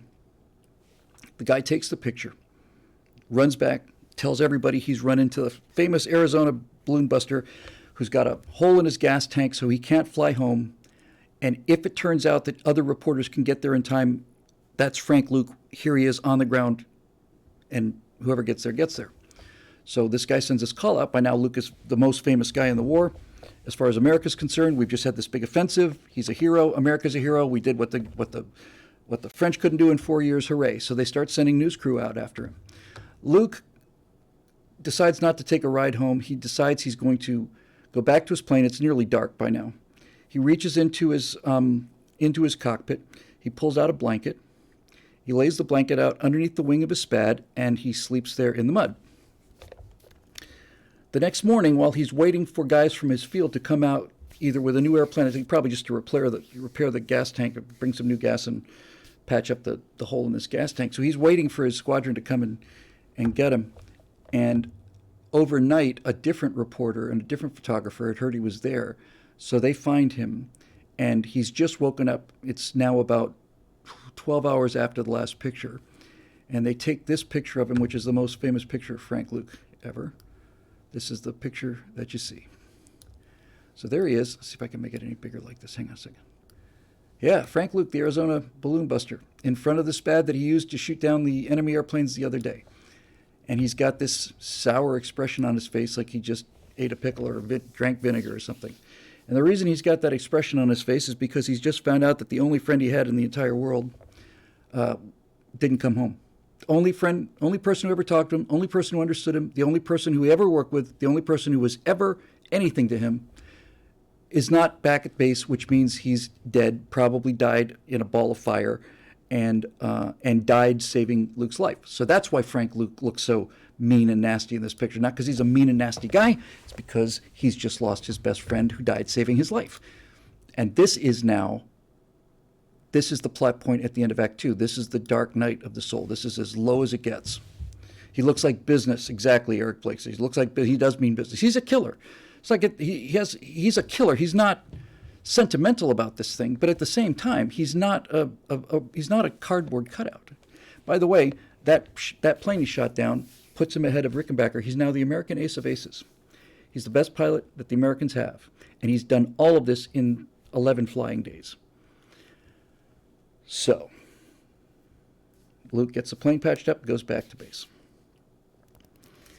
The tension between Luke and the commanding officer has been building and building and building. Commanding officer is the kind of guy that has reveille blown at 7 a.m. and gets the pilots up so they can stand at attention, and then they get to go back to sleep. Well, these guys are up there fighting 18 hours a day, right? Their nerves are shot. They have a hard time sleeping anyway. And when this guy's going to do this whole spit and polish thing, just for the sake of doing it, he's a major who's running this squadron. It's not the 94th, or 93rd, it's the other one. And there's just a lot of tension there. So Luke goes back to the base, right? Goes back to the field. Turns out Werner wasn't there. But when he gets back to the base that day, or that night, after that picture was taken in the Spad, he gets to this field where both Rickenbacker's squadron and his squadron have a common mess area and hangars where all their planes are. And Luke gets walked towards the mess hall. They said, we'll get you something to eat. You got to understand that this mess hall, we've seen it with our own eyes in the course of this movie now for the last 90 minutes. This mess hall is a source of absolute agony to him, right? Everything that ever happened to him in that mess hall was to be accused of cowardice or braggarty or whatever. And then finally, when he gets successful, nobody wants to talk to him because he's some kind of legend. The only fun he ever had in that mess hall ever is sitting there with Werner, and Werner's not there. Werner's undoubtedly gone. He's undoubtedly gone. Luke walks into the mess hall, and when he opens the door, there's an enormous party celebrating him. Rickenbacker put it together personally. Rickenbacker said, this guy is doing amazing work. He's the best pilot I've ever seen. He's the best pilot in the war. And he has just shot down his whatever plane, and we are going to have a party for him. Whether you like him or not, we're going to have a party for him. So they had a party for Luke because they liked Rickenbacker so much. So he's in the party. He's completely blown away. Everybody's cheering him all of a sudden. He says, thanks, guys. I really appreciate it. I just want to go out and get more Germans. And I'll tell you one thing. If they shoot me down, I'm not going to surrender. They're not taking me alive. And he goes sit in the corner where he used to sit with Werner. And he realizes this actually be kind of cool if Werner was here. But Werner's not there. So that's end of Act 2. Act 3, he gets another wingman. He goes up alone as usual, just in a 2-person flight. He tries to tell the guy the same strategy. Luke starts his dive on the balloons. His wingman gets shot down and killed immediately, shot in the back of the head. Back of his head's blown off. So he's lost another wingman, and Luke now starts getting actively rebellious. He's actually starting to be intentionally insubordinate. He's got a death wish. After he lost his friend, he's got a real death wish. And the tension between the Major and Luke now is reaching unbreakable points. The Major has basically said, you will do this or, and he said it in front of the men, right? And so now the higher-ups, Rickenbacker, who's the highly charismatic guy, he's a leader of the squadron next door, plus the higher-ups going all the way up to Billy Mitchell, probably Pershing too. Now they've got a problem, right? We've got this American hero who we've just said is the Arizona balloon buster. He's kicking ass. He's just incredible. But he's been such a disciplinary problem that the Major has called him out in front of the men and said, if you do not do this, then this will happen. And if we don't back the Major, then we have no discipline. We have to back the Major. We cannot not back him, right? This guy wants to ground Luke for insubordination. And he's absolutely right. He's completely insubordinate. So now we get to the end of the movie. So Luke is despondent. And he knows that the Major is after him. So instead of going back and landing at his regular field, he lands at an advanced field very close to Verdun. It's a forward air base, right? It's not where he usually is. He purposely lands at a forward air base. It's the old engine trouble thing. And he lands at the forward air base because he doesn't want to go back and face this Major. He knows he's in real trouble. He knows he's in hot water. And he thinks that the way he can get out of trouble is the way he got out of trouble in the past, and that is go out and get more balloons, right? If he can keep shooting down balloons, then that's really his only hope to stay flying, because if not, it's not like he's going to be reprimanded. He will be court-martialed. This is what the American Army Air Corps is facing. We now have a choice to either court-martial or not court-martial our leading ace, right? That's not good. While all this is going on, the night and then the next day, Luke is now officially AWOL, right? He's supposed to come back to his base. He's not back at his base. He's not shot down and he's not out of engine power. He just plain refused to come back. He's away without official leave. The Major's setting up court-martial proceedings. All this stuff's going on, and these guys are saying, what are we going to do? And Rickenbacker says, look, why don't we do this? Okay, he doesn't like you. You don't like him. He doesn't like you because he considers you an authoritarian, right? But he likes me. And he respects me because Frank and I have been going for the top number of kills for the last 2-3 months. So why don't we transfer Luke from your squadron into my squadron? Right? You get to say he was insubordinate. You transferred him out of your squadron. You get to save face. You get to not just save face. Army discipline is maintained, but we get to keep Luke. He'll become my problem. You don't have to worry about him anymore. I'll deal with him. And this is the perfect solution, right? Now Luke gets to fly with the guy who he admires, the only guy he respects in the world, because he's the only guy who can even remotely keep up with him. So they've got a solution, but Luke doesn't know that. Luke is still at the Verdun base. So now it's getting to be late in the day, and he's looking for balloons, and there aren't any. And then finally, as it's starting to get dark, these German balloons go up all along this long line. He can look out over there, and he can see 6 of them. So Luke says to himself, all right, the only way that I'm going to be able to get out of this mess is to go shoot some of those balloons down. So he gets into a SPAD. It's been refueled, rearmed, takes off, finds an American balloon, right? One of our observers. He's got a little tube, little aluminum tube, or I don't know, whatever it was, brass or something, specifically to drop messages. He's got a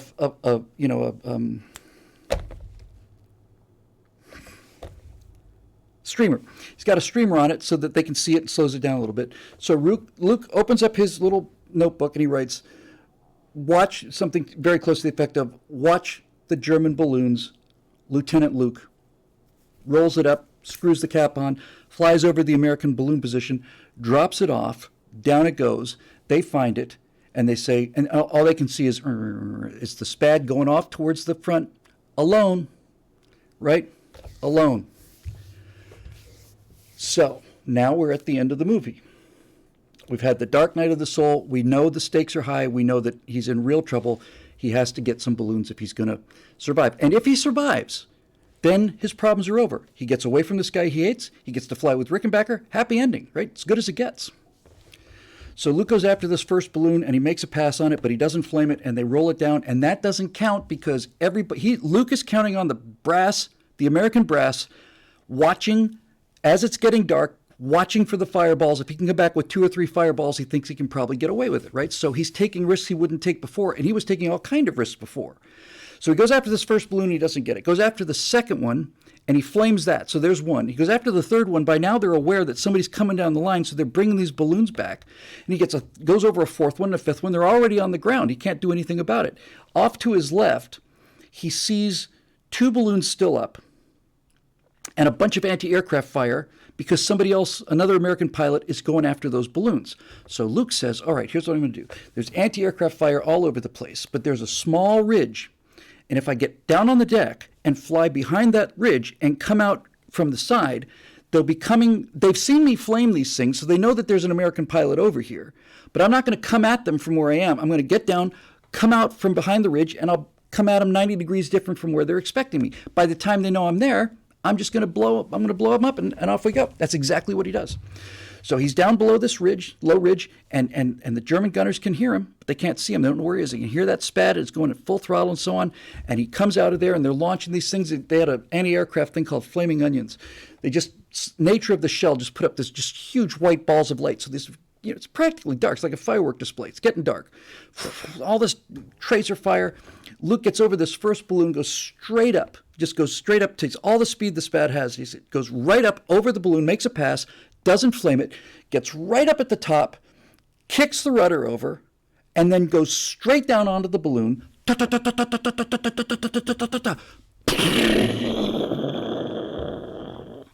think the American pilot got the other one. The details are a little sketchy after 2-3 years, but that's what happened.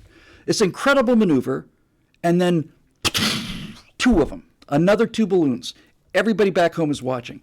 He pulls out of this dive. He doesn't flame it. He shot it down. I'm pretty sure he flamed it. In any event, he shot it down, right? So he pulls out of this dive. He's good. He runs out from underneath this anti-aircraft fire, right? Everybody's shooting at him. He's dodging and jinking. All these flaming onions coming past him. And now we're exactly at the point where we were at the beginning of the movie. Now we are at the exact shot. We're looking at him, behind him, wreckage of a flaming balloon going down, tracers fire coming out of him. So now the audience knows what happens in the next 3 minutes, but they don't know what happens after that. So we've seen this before. It's the exact same footage. He's flying away from this thing, gets down on the deck, turns around a corner. He's out of fire. He's safe. He's looking at his map. It's getting dark. This must be Mervaux. Okay, so he sees Mervaux. He comes in on the far side of the thing. He goes down, and he sees these German troops on the ground. So he just strafes them, kills 10 guys on the ground, something like that. Goes out towards the end of the valley, and on the end of the valley, there are these 2 big anti-aircraft positions, these flaming onion things. So all of a sudden, this anti-aircraft fire comes up at the end of the valley. He says, that sounds like a good idea. Hauls the SPAD into a 90-degree bank and decides to fly out the way he came in on the other side of the valley. Well, as he's coming in, there's this German machine gun, just a machine gun, but it's in an alcove. It's not visible. They see him coming in, but they decide he's too far away to be a likely shot, so they're going to hold their fire, conceal their position, and hope they get lucky. And sure enough, Luke disappears. Here's the side of the mountain. Here's the guys with the machine gun. And they hear this getting louder and louder and louder and louder and louder and louder and louder. And then Luke's SPAD comes across the front of him, 100 yards away, 200 yards away. They're waiting for him. He comes roaring past this thing. He's looking at his map. He's doing something. Boom! He gets this. He just gets practically knocked out of his chair, right? So his plane's not hit, but he's hit. And he's hit badly. He doesn't know how badly, but he's hit. So he's kind of almost like graying out. He's having a little trouble breathing. We've seen all this in the beginning. He cuts the engine on the Spad. There's a German artillery position down there. He lands in this field, gets the plane to a stop. He's bleeding badly. He's got his firearm on. He goes to get out of the plane the way he normally does, and he can't move his arm, so he has to turn the other way, sits up on the side of the canopy rail, falls over backwards, and at the beginning of the movie, when he hits the ground into the mud, that's where we made the cut to the football game, but this time we get to and he's in the mud.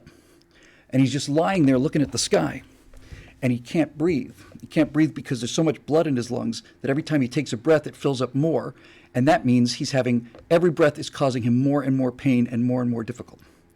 So now we get to who Frank Luke is and why he was famous and why he was such a big hero at World War I. So Luke, who can barely breathe, somehow, through sheer willpower, which is what this guy is, manages to flip himself over on his stomach, puts one hand in this freezing cold mud, pushes, gets another hand underneath him, pushes, gets himself to his knees, then gets himself to his feet. And now he can hear German troops coming to him. It's an open field, but he manages to find a small copse of trees, just a little section of overgrowth. There's a tiny little stream there. The place is right there. We'll go see it. Tiny little stream there, and there's a little bit of cover. And he tries to get to that cover, which he does. And then he hears these German troops coming. And he said he was never going to be taken alive. So he's standing there. He can barely breathe. He's practically blanking out. So he hears the German voices and the rustles in the wind. And he undoes his sidearm, and he pulls out his .45, and he racks it. And just barely able to stand, he goes...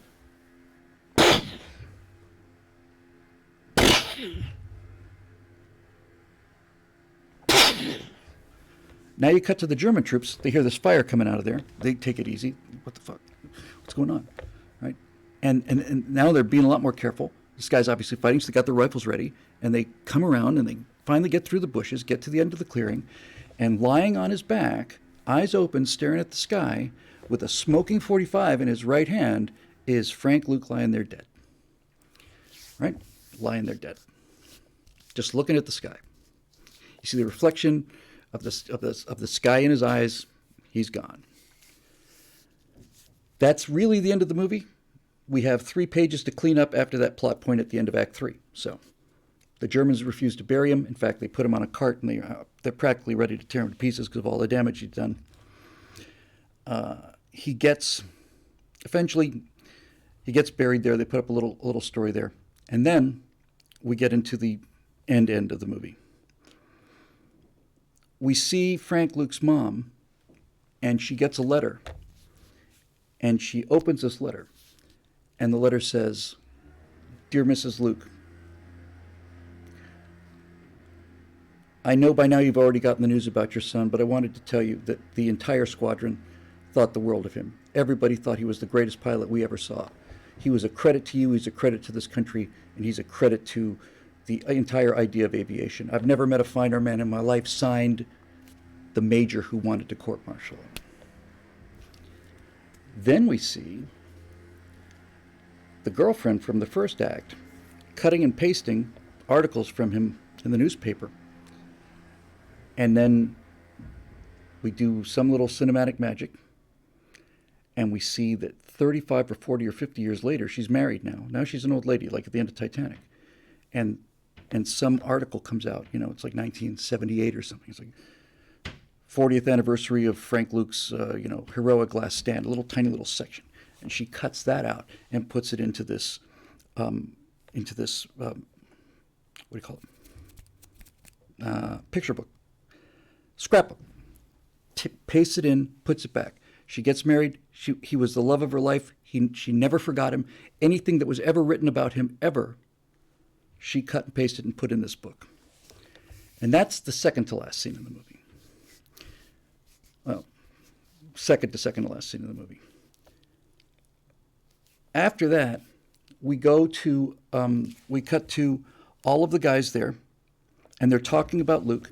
And Eddie Rickenbacker, who becomes the #1 American ace of World War I, is basically saying, talking to some of the other pilots and saying, Frank Luke, and reporters too. Rickenbacker comes out of this really, really well. I'm so pleased with that. Rickenbacker says, as far as I'm concerned, he was not only the best pilot I ever saw, I think he was the best fighter pilot of the war. What he did in the amount of time he did has been completely unmatched at any point in the war. Richtofen couldn't match it. None of the aces could match it. The number of planes he shot down and balloons in the short time that he did it is so far beyond anything else in the war that there's no question he's the best pilot of the war. And then he goes on to say, and by the way, or somebody goes on to say, by the way, I flew against Rickenbacker, and if Rickenbacker and Luke had been in the sky with just two of them in their best airplanes, Frank Luke would have made short work out of him, out of the Red Baron, right? So that's the second to last movie. Last thing. Here's the last thing. Some reporter's going somewhere. It's still back in 1918, 1919. And he's talking around, and he talks to a mechanic. Luke used to hang out with the mechanics, the only people he could talk to. He wouldn't hang out with pilots, talk to the mechanics. And this one guy says to the reporter, he says, so did you know him? Did you see him? I said, I didn't know him real well. I mean, he was around. I saw him. I talked to him a little bit. He was kind of quiet guy. I never really talked to him. I did see one thing once, so. And the guy says, yeah, what was that? This is all true, 100% true.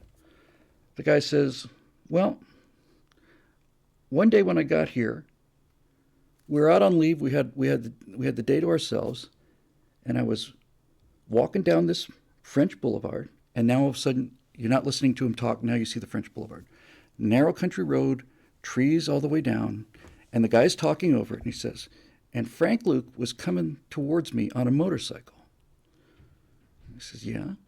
He said, and as he's driving towards me, he didn't even see me. Just for the fun of it, he didn't even know I was there. As he's driving towards us, he's moving super fast, going real fast on this motorcycle.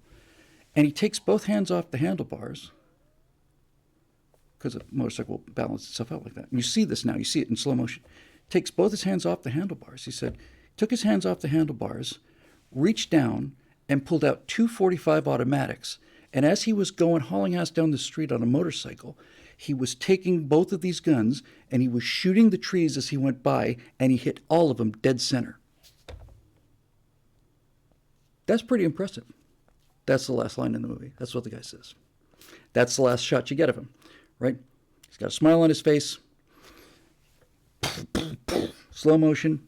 He just fades out, riding down, two-handed, blowing holes in this thing, having the time of his life. I think that's a great movie. And there is nothing that I have just said in the last 2 hours that is not 100% true. I did not embellish any of it. I probably cut a significant amount of the drama. Now, that movie is a movie that not only would I pay to see, that's a movie that I think a lot of people would pay to see. And it's the kind of movie that could make Daily Wire into... That's a big movie. It's not an expensive movie, but it's a big movie. Ewan Mitchell? I don't know who Ewan Mitchell is. Let's have a look. Yeah, actually pretty good. He's a little bit soft in the face. We need somebody who looks like he looks like a bird of prey. It's not possible to tell from the pictures. There's a sketch. Let's see if I can find it. He's going to be a tough guy to cast, but you want to get him just right. This is the cover, by the way, of a book that I learned everything from. It's called The Stand, and you have to order it in print version from Amazon. This is the cover of the book that gave me 80% of what I know about Frank Luke, which is a fantastic cover. Right? So you get a little sense of the hawkishness there, but there was a sketch done of him by a squadron mate. Let me find that, because when you see his profile, you realize he's an odd duck, kind of an odd-looking duck. Hang on a second.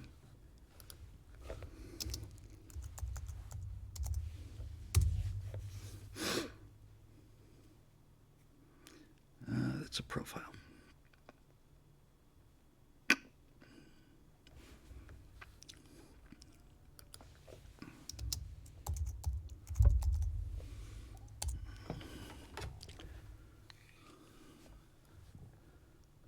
I'll just grab this since it's here.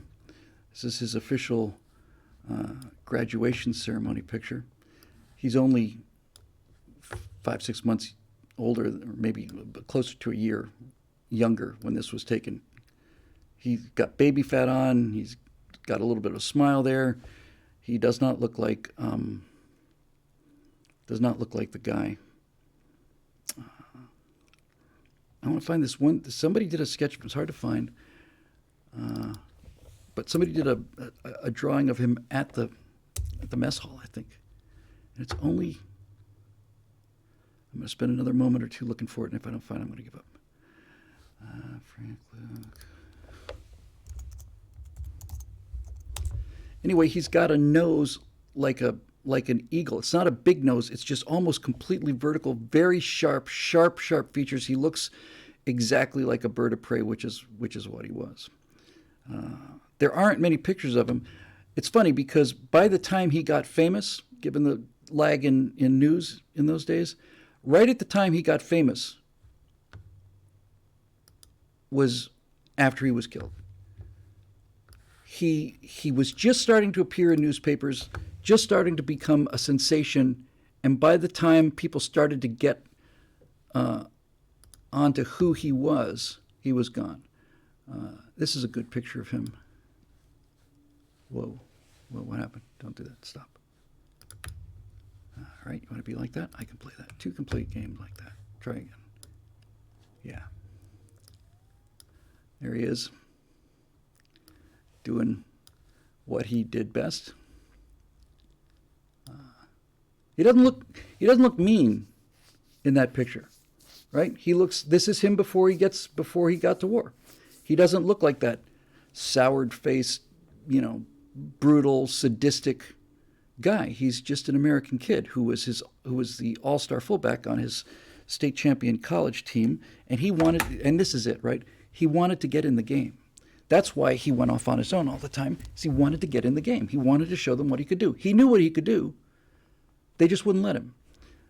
So he did it anyway. And that's it. 21 years old, gone. By the way, the first flyer to win the Congressional Medal of Honor. Now, why nobody has told that story before, I don't know. But I can tell you that they should. Airtechy says he captured a German machine gun, much like the one that killed him. I believe that's not true. A lot of legends. See, this is the thing. This is the thing about telling a true story in the truth, right? After he died, the story became Luke gets shot down, but he's fine. Jumps out of the plane, starts running towards the Germans. Germans are coming at him. He empties his clip, and when they find him, there are 9 dead German bodies on the ground. That's how they told the story of Luke's last stand. He didn't capture a machine gun. He didn't kill any of the Germans that were after him. But when I first heard the story was he got shot down, got out of the plane. They said surrender. He said nope, pulled his gun and shot 9 Germans dead, or 7 or whatever, and then was killed. He didn't do that, but he did get up. That's, to me, when I was writing the story for America's Forgotten Heroes, that to me was the moment, whether or not this legend is true. Because when you read the story and you know the story that was told, landed and shot down, and shot all these Germans, then you realize, no, that didn't happen. Does that mean he wasn't as cool as he had been? No. He got up, right? He got up. He was on the ground, dying, and he got to his feet, dragged himself to his feet, pulled the gun out, and started firing at the sound of the Germans because he probably couldn't see them anymore because he was blacking out. Marisha says there's some speculation that Tom Cruise used Frank Luke's story as the basis for Maverick, brought to modern times. If that might in fact be true, and I hope it is true, but he deserves to be remembered by name. Now, I just spent 2 hours on the story of Frank Luke, and I can do that kind of story, and that exciting. I can do it with John Paul Jones. I can do it with the Doolittle raid. I can do it with Booker T. Washington. That won't be quite as dramatic, but it'll be emotionally powerful. I can do it with Taffy 3. Could even do it with Dick Rutan. I'd like to do it with Dick Rutan. When I know Dick Rutan. He's a friend of mine. We drove around on a mountain in a Polaris together and had a lot of fun. And when I was doing his story, I knew this Robin Olds. Yes, but here's the thing about Robin Olds. See, Robin Olds had a great day. He was an amazing guy, but he had a great day. But all these other people had great careers.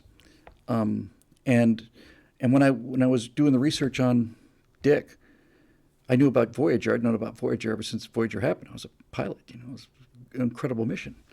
But the stuff I learned about Dick Rutan, about him being one of the Misties, the fast forward air controllers, is much more interesting to me than the Voyager trip. And the Voyager trip is fascinating, so could even do that too. But in any event, now, I don't know if you could make a story about a movie about Robin Olds, but I know for a certain fact, because I just did it, I just recorded it for the Cold War. You could absolutely, without question, make a monster of a movie. A full-length, 120-minute long feature film about Operation Bolo. That would be unbelievable, right?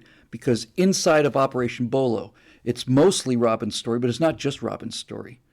You've got Chappie James, who was the first black patriot to ever become a major general, 4-star general. I don't remember which. You've got these two guys who've got a completely demoralized American forces getting its ass handed to them by Vietnamese aces, and you've got Black Man and Robin Olds and Chappie James, who was his black partner. They spent so much time working together. Other people called them Black Man and Robin. And Chappie James did an awful lot of the logistics of putting that together. Plus, you've got Everett Raspberry, I think it's Everett, who has also helped planning the mission. He's just one of the pilots who was just completely demoralized until Robin Olds shows up. Raspberry, when Olds arrives at, I think it was 8th Air Force in Vietnam. So I'll just give you the short form of this because I'm on a roll. Just the short form. So by the time we get to 1960, it was the first day of 68, I think, or 67, something like that. So by the time we're in the middle of Vietnam, Johnson's been president. We've been at Vietnam for at least 2-3 years since the Gulf of Tonkin, and Johnson is running the war from the underground basement in the White House. Johnson has an enormous map on the wall. This is the president of the United States, and he's moving pins on this map, and the president is marking individual bombing targets to be flown the next day, which is, of course, at least 12 hours from now because it's on the other side of the world. And Johnson has this strange idea that you can fight against the Vietnamese, but also not give them everything you got, so that the way they'll like you and that way they'll want to talk to you or surrender. So Johnson says you cannot fly within, I don't remember what the range is, 10 nautical miles of Haiphong, can't fly north of the North Vietnamese border. You cannot shoot an enemy airplane while it's landing. If it's got its landing gear down, it's off limits. And most of all, he's got a Defense Department secretary in McNamara who said, we don't need guns on airplanes anymore. Dogfights are a thing of the past. Missiles will do the job.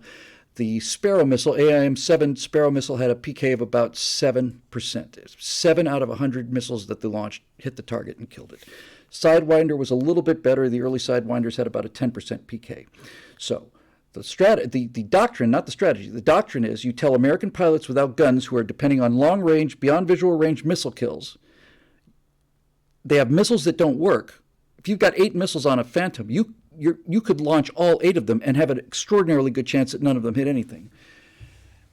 So you've got that. But then you also say that among the rules of engagement, Johnson administration says that in order for American pilots to engage the enemy, they have to first visually identify that it's an enemy airplane. So in order to follow the doctrine, you have to visually identify an airplane that the only weapon you have of any use at all against it is a beyond visual range weapon. The only chance the Phantom has is to shoot a beyond visual range radar homing missile, a Sparrow, at a radar target. And Johnson says, but first you have to see the red stars on the wings before you can open fire. By that point, you're in a knife fight and you don't have a gun. So this is the world that you end with, and you've got these pilots. We're losing. I think we lost 42 F-105s in 1 month. 42 American planes shot down in 1 month. And the reason that we got shot down in 1 month was because the rules of engagement in Vietnam said that if we were going to attack a target, first of all, the target had to be, if it was more than 200 yards away from the road, you couldn't attack it. If it was a truck, the truck had to show hostile intent. I'm not making this up. In the Cold War, I read the rules of engagement. They're beyond belief. Beyond belief. So, the Vietnamese are kicking our butts with the MiG-17 and the MiG-19, kicking our asses. And then out comes the brand new Russian MiG-21, which is not only a much faster plane, it's supersonic in level flight, and unlike the MiG-17 and 19, this one has air-to-air missiles too. The MiG-21 is a real problem, and the North Vietnamese have 16 of them. That's all that the Russians would give them. They got 16. So what do we do with our brand new MiG-21s? Well, the Americans are going to hit a target, and this is, I'm not making this up. Every day, day after day after day after day, F-105 Thunder Chiefs, called the Thud or the Lead Sled, would take off from American fields. We had radar jammers that would protect them against surface-to-air missiles, but we didn't have enough radar jammers for everything, so we could not have enough to put on fighter escorts, so the fighter escort didn't go with them because they'd get shot down by SAMs. So they put these jamming pods on the F-105s, and they would send them in, and I wish I could tell you I'm making this up, but I'm not. It seems insane, because it is insane. Every day, these flights of bombers, flight of 4, would come in at 60-second or 120-second intervals, and every single day they would come in at the same time, at the same altitude, on the same heading, with the same call signs, the same turns. And I said in America's in the Cold War series, I said, not only did the North Vietnamese bring all of their SAMs and all of their best fighters along this route, but they might as well have just strung up nets, right? Really, because if you just put a pole with nets on it, the American jets are going to fly right through that, because that's what they were doing, right? So this is the state of the United States Air Force. The lead sled, the F-100 was the Hun. The lead sled was universally name was given to the F-105. Although I spent a fair amount of time in the Cold War talking about the names that pilots gave to those planes. The F-104 was the Smoking Thunderhawk. Yeah, you get the idea. The something KC-135 was the something Mountain Magnet or something. They were garbage. Anyway, so here we are. We have at best a 2-to-1 kill ratio. In Korea it was 14-to-1. Best 2-to-1, probably closer to 1-to-1, and may in fact have been slightly Vietnamese advantage, where we were losing more planes than they were. So I'm writing the screenplay for Luke, and I want to do this for Bolo too. I want to do it for John Paul Jones' story is just as good, and so is the Doolittle Raid, and so is Taffy 3. Taffy 3 is the best story of all time. Best true story ever. So Robin Olds has been getting in trouble with the brass, and the F-104 was, well, I don't think it was called the Lawn Dart. That was the F-16. The F-104 was also called a missile with a man in it because it had a wing the size of my coffee table. Anyway, so Robin Olds is an ace from World War II. He and his wingman attacked a flight of 80 German fighters. 80. Just went right at him. Olds was the only pilot to become an ace in the P-38 and the P-51. And he also became an ace in the F-4, although that went unverified. So he gets in trouble because he's like Luke. He's a maverick. And so Robin Olds' method of protest is your regulation said you could have a mustache, but Robin Olds had a mustache that curled just a bit. And that curl was just a little bit out of regulations. And Olds later said, the curl on the mustache was my middle finger to the Pentagon for fighting the war the way they were fighting it. Right? This was just my way of saying F you. This is insane. So Olds is in a lot of trouble, but nevertheless, he's not in get him out of the theater, and finally he becomes the commander of the 8th Air Force in Vietnam. Olds gets to Vietnam. He's already got 11 air-to-air kills in World War II. He didn't fly in Korea. If you'd given Robin Olds an F-86, he probably would have had 40 kills. Anyway, so he gets to Vietnam, and he's a fighter. Now, before this happens, a general, the kind of guy who's flying these planes in at the same altitude, same heading every day, general walks up to Olds and puts his finger under Olds' nose like this and says, I don't like this. I want it off. Take it off now. So Olds had to shave his mustache off. So then Olds becomes the commandant. Yeah, I'll just tell that story real quick because it's a great story. Bad Weather Biker brought it up. So Robin Olds in World War II is flying a P-38, and he's above a stack of these bombers. I'm sorry, the German fighters. He's got 4 guys, and the other 2 guys have mechanical problems. They can't stay with him in the climb. So it's just Olds and his wingman in a P-38, and they're climbing, and there's a flock of 80 Me-109s over there. So he gets up real high. He knows exactly what he's going to do. He's do what Frank Luke did. He's going to get up high, get above him. He's going to come roaring down with this big, heavy airplane. He's going to shoot the living hell out of everything, right? And as they both go through the formation, they're both going to climb, going to use their speed to get out of the way, and then they're going to just zoom out, and then they're going to turn around and do it again, slashing attacks. That's the plan. So Olds goes up. He and his wingmen, they're 5,000-6,000 feet above the Germans. They haven't seen him yet. The Germans haven't seen him. And he's getting ready to go. And just before he begins his dive, to make his plane as maneuverable as possible, he drops his external fuel tanks. The external fuel tank is what made World War II in the air winnable. That you couldn't get fighters to fly long enough to keep the bombers all the way to Germany and back. They had to turn around and go home. But the P-51 was efficient, and with these drop tanks, you could carry enough fuel to get the planes there. And if they had to get in a dogfight, they dropped them because they were heavy and they draggy. So he's flying with his tanks. He's got his wingman with his tanks. He gets up onto altitude. He's just about to start his dive. He pulls the release on the external tanks, and he starts his dive. And as he's going down, just about to get into this formation of German airplanes, one engine stops, and then the other engine stops. And as he's on this dive, in split seconds now, he's just seconds away from going right through the middle of these things, he realizes that he dropped his tanks, but he did not switch his tanks to the internal tank fuel selector. The fuel selector is still selected on the tanks that aren't there anymore. He's got no gas. Both of his engines stall. Feathers the prop. He doesn't do anything. He just feathers the prop and goes straight through him, right? Blows one to ribbons on the way through, switches to his internal tanks, restarts the engines, gets back up in the fight. But when he made that attack, both of his engines were dead.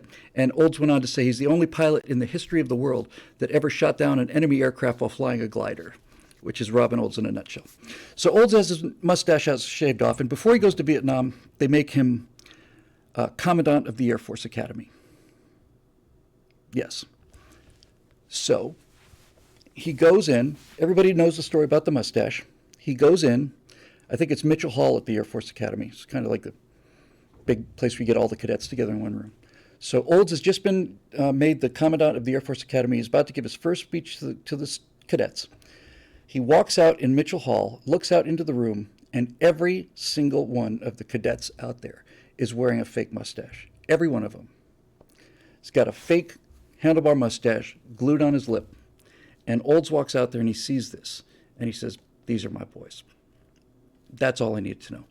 These are my boys. Now, these guys are going over there without any air-to-air training. Why do you need to learn how to do fighter pilot stuff? You're never going to be in a dogfight. All you're going to do is push this button. When you see this radar blip, send the information to the missile. The missile will go off, kill the bad guys. You're basically a bus driver. And that's why they built the airplanes like buses. So Olds gets there, flies out, gets the command of 8th Air Force in Vietnam, and he finds a bunch of highly demoralized pilots with not very many skills, with a few exceptions, but mostly not very many skills. They've never been taught air-to-air maneuvering, never been taught air-to-air combat. They have no guns on their planes. The previous commander has flown 12 combat missions in 13 weeks, something like that, right? Something like that. So he's not exactly leading from the front. So Olds, first thing he does is he gets there and he starts setting up these training missions, and Olds lists himself as the bottom guy. In other words, he's not going out there leading these flights. He wants to see what these guys can do, so he's putting himself in the rookie position, and he's allowing these other pilots who have nothing like his experience to lead the missions. He wants to see what he's getting with them. So he does, and he's not real impressed with it. So he starts working on teamwork and aggression, starts working on tactics with these guys. He's doing all of this without engaging the enemy. He's getting them up there every day. He's taking them out there, starting to flex them. Meanwhile, these F-105s are getting shot down. Chappie James comes over, joins him as his executive officer on the squadron.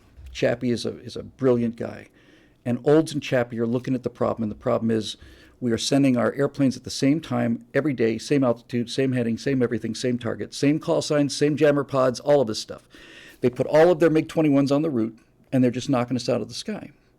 So Robin Olds' problem is, I want to set up an ambush, but how do you set up an ambush in the sky? If you want to ambush somebody on the ground, you hide behind a rock or a bush, right? There's nothing to hide behind in the sky. You can't surprise people in the sky with radar. How do you ambush somebody in the sky? Well, as I say, in the Cold War, he calls this Operation Bolo. And Bolo is a blade carried by Philippine natives in Luzon, and it looks like a stick, right? It just looks like a stick, like a ruler. And what you find is, as you get close enough, you're not long to survive if you get much closer than that, but the top fifth of the stick is actually a handle, and when you break it and pull it apart, you get this incredibly long, deadly blade, but you don't know it's a blade unless the guy decides to open it, unsheath it. Otherwise, it just looks like he's got a stick. So he says, all right, that's what we're going to do. We're going to use a knife, but we're going to hide the knife. We're going to make them think it's a stick, and when they come up to fight the guy with a stick, they're going to find out the guy with a stick's got a knife. So they start working on tactics and start figuring out how they're going to do this. And meanwhile, there's this guy named Raspberry. I think it's Ernest Raspberry. It's Raspberry's his last name. They're doing air combat maneuvers. Olds is trying to teach them how to fly like fighter pilots, and the only reason he knows is because he was in World War II. They're not teaching it anymore. So he's teaching them basic combat maneuvers and all the rest of it. And all of a sudden, Olds has got an open mind. Like I said, he's not put himself in the leader position. He wants to see what everybody else has got. Everybody brings whatever they can to the table. And this guy, Raspberry, comes along. He says, I'll show you something. And so Olds watches him. Raspberry's in trail. The plane in front of him that he's supposed to be following breaks hard left. And the Phantom cannot outturn the MiGs. It's just much bigger, much heavier. But the inclination, if the guy breaks left, is you want to break left after him, and you want to kind of get into a rate fight with him, but he's going to outrate you. He's going to outturn you. So Raspberry died a year ago? Oh, thank you, Phyllis. I didn't know that.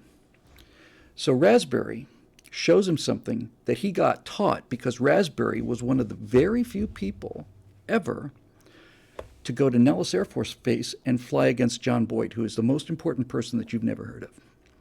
And John Boyd taught him a maneuver.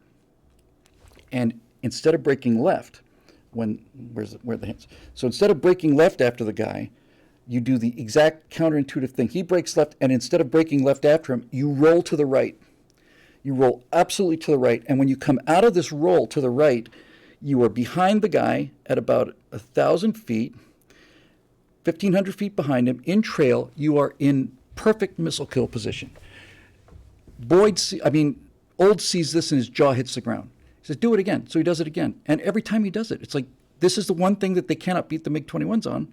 And here's this maneuver that John Boyd came up with a couple years earlier in Nevada, and it works. So he starts practicing the Raspberry rolls. All right, so it gets to be January 1st, I want to say 67. The weather's no good. But on January 2nd, the weather was good. And he's walking out there. Robin Olds is walking out with his men. And these are the guys who'd been demoralized. These are the guys who had a 1-to-1 kill ratio. These are the guys who watched their friends getting shot down and killed. These are the guys who are incapable of stopping the North Vietnamese. We're the Americans. They're the commies, and they're flying garbage airplanes, and we're getting our asses handed to us. That's what Olds finds when he gets there. But on the day they're walking out for Operation Bolo, he's walking out with his men. He gets to his plane. He's got his mustache back, by the way, I think. And he's standing outside of his F-4, and he says, all right, Wolfpack, let's go get him. So here's what he did. He got permission. He demanded permission. We were getting our asses handed to us. Something had to happen. That's why they sent Olds there. Olds says, I have a plan, and in order for this plan to work, I insist that the only aircraft that we have in the sky that day, just that one day, The only aircraft that is in the sky that day are the aircraft that I put there. If I can't have that precondition, then we don't have a deal. Okay, all right, fine. A lag pursuit and things like high G yo-yo and stuff, they're all different. The Raspberry roll is completely counterintuitive. A lag pursuit, lead pursuit, these are standard air combat maneuvers, but the Raspberry roll was completely unheard of. So here's what Operation Bolo consists of. Day after day after day, we're sending these slow, heavy, no guns, no missiles, fighter bombers, F-105 Thunder Chiefs. Same time, same altitude, same call signs, same radio, same turns from the same airbase. Jammers go on at the same time. We've been doing it for months, and they just come on up and eat us alive. So Olds says, all right, that's the conditions. That's what we got. So what Robin Olds does is on January 2nd, 1967, he puts together 6 flights of 4 airplanes just exactly like the bomber flights, except these are not F-105 lead sleds. These are not thuds, and they're not loaded with bombs. These are F-4 Phantoms. They're the best plane we've got, and they are loaded to the gills with every air-to-air missile that they'll carry, which I think in the case of the Phantom was at least 8. Sounds like about 8. Four Sparrows underneath built into the body, which is kind of cool, and they have 4, and probably 4 Sidewinders, 2 on a pylon. So, but they were loaded to the gills with air-to-air ordnance. So here's the genius of Operation Bolo. So the Phantoms have flown to the F-105 base very slowly, nobody's really tracking it. On the day of Operation Bolo, the planes take off exactly like the F-105s did. They have the same gap. It's about a 5-minute gap between them. They turn slowly like the F-105s do. They've got the exact same call signs. They've got the same radio frequencies. They're at the same altitude at the same time on the same heading. It's just another day of the thuds coming in, and the guys on the ground in the air traffic control on North Vietnamese air traffic controllers are watching this again, and they're simply shaking their head and they're saying, if they want to just give us the war, we'll take it. It's just going to be another day of shooting fish in a barrel. Happened to be overcast that day over the airfield. So Robin Olds is flying his lethal F-4s. He's flying them exactly the way that the F-105s would fly. He's flying them slow. He's flying them in wide turns. They're using the same radio call signs. They take the jammers off of the F-105, put them on the F-4s, turn them on at the same point. The guys on the ground in North Vietnam are seeing exactly what they see every single day. Exactly.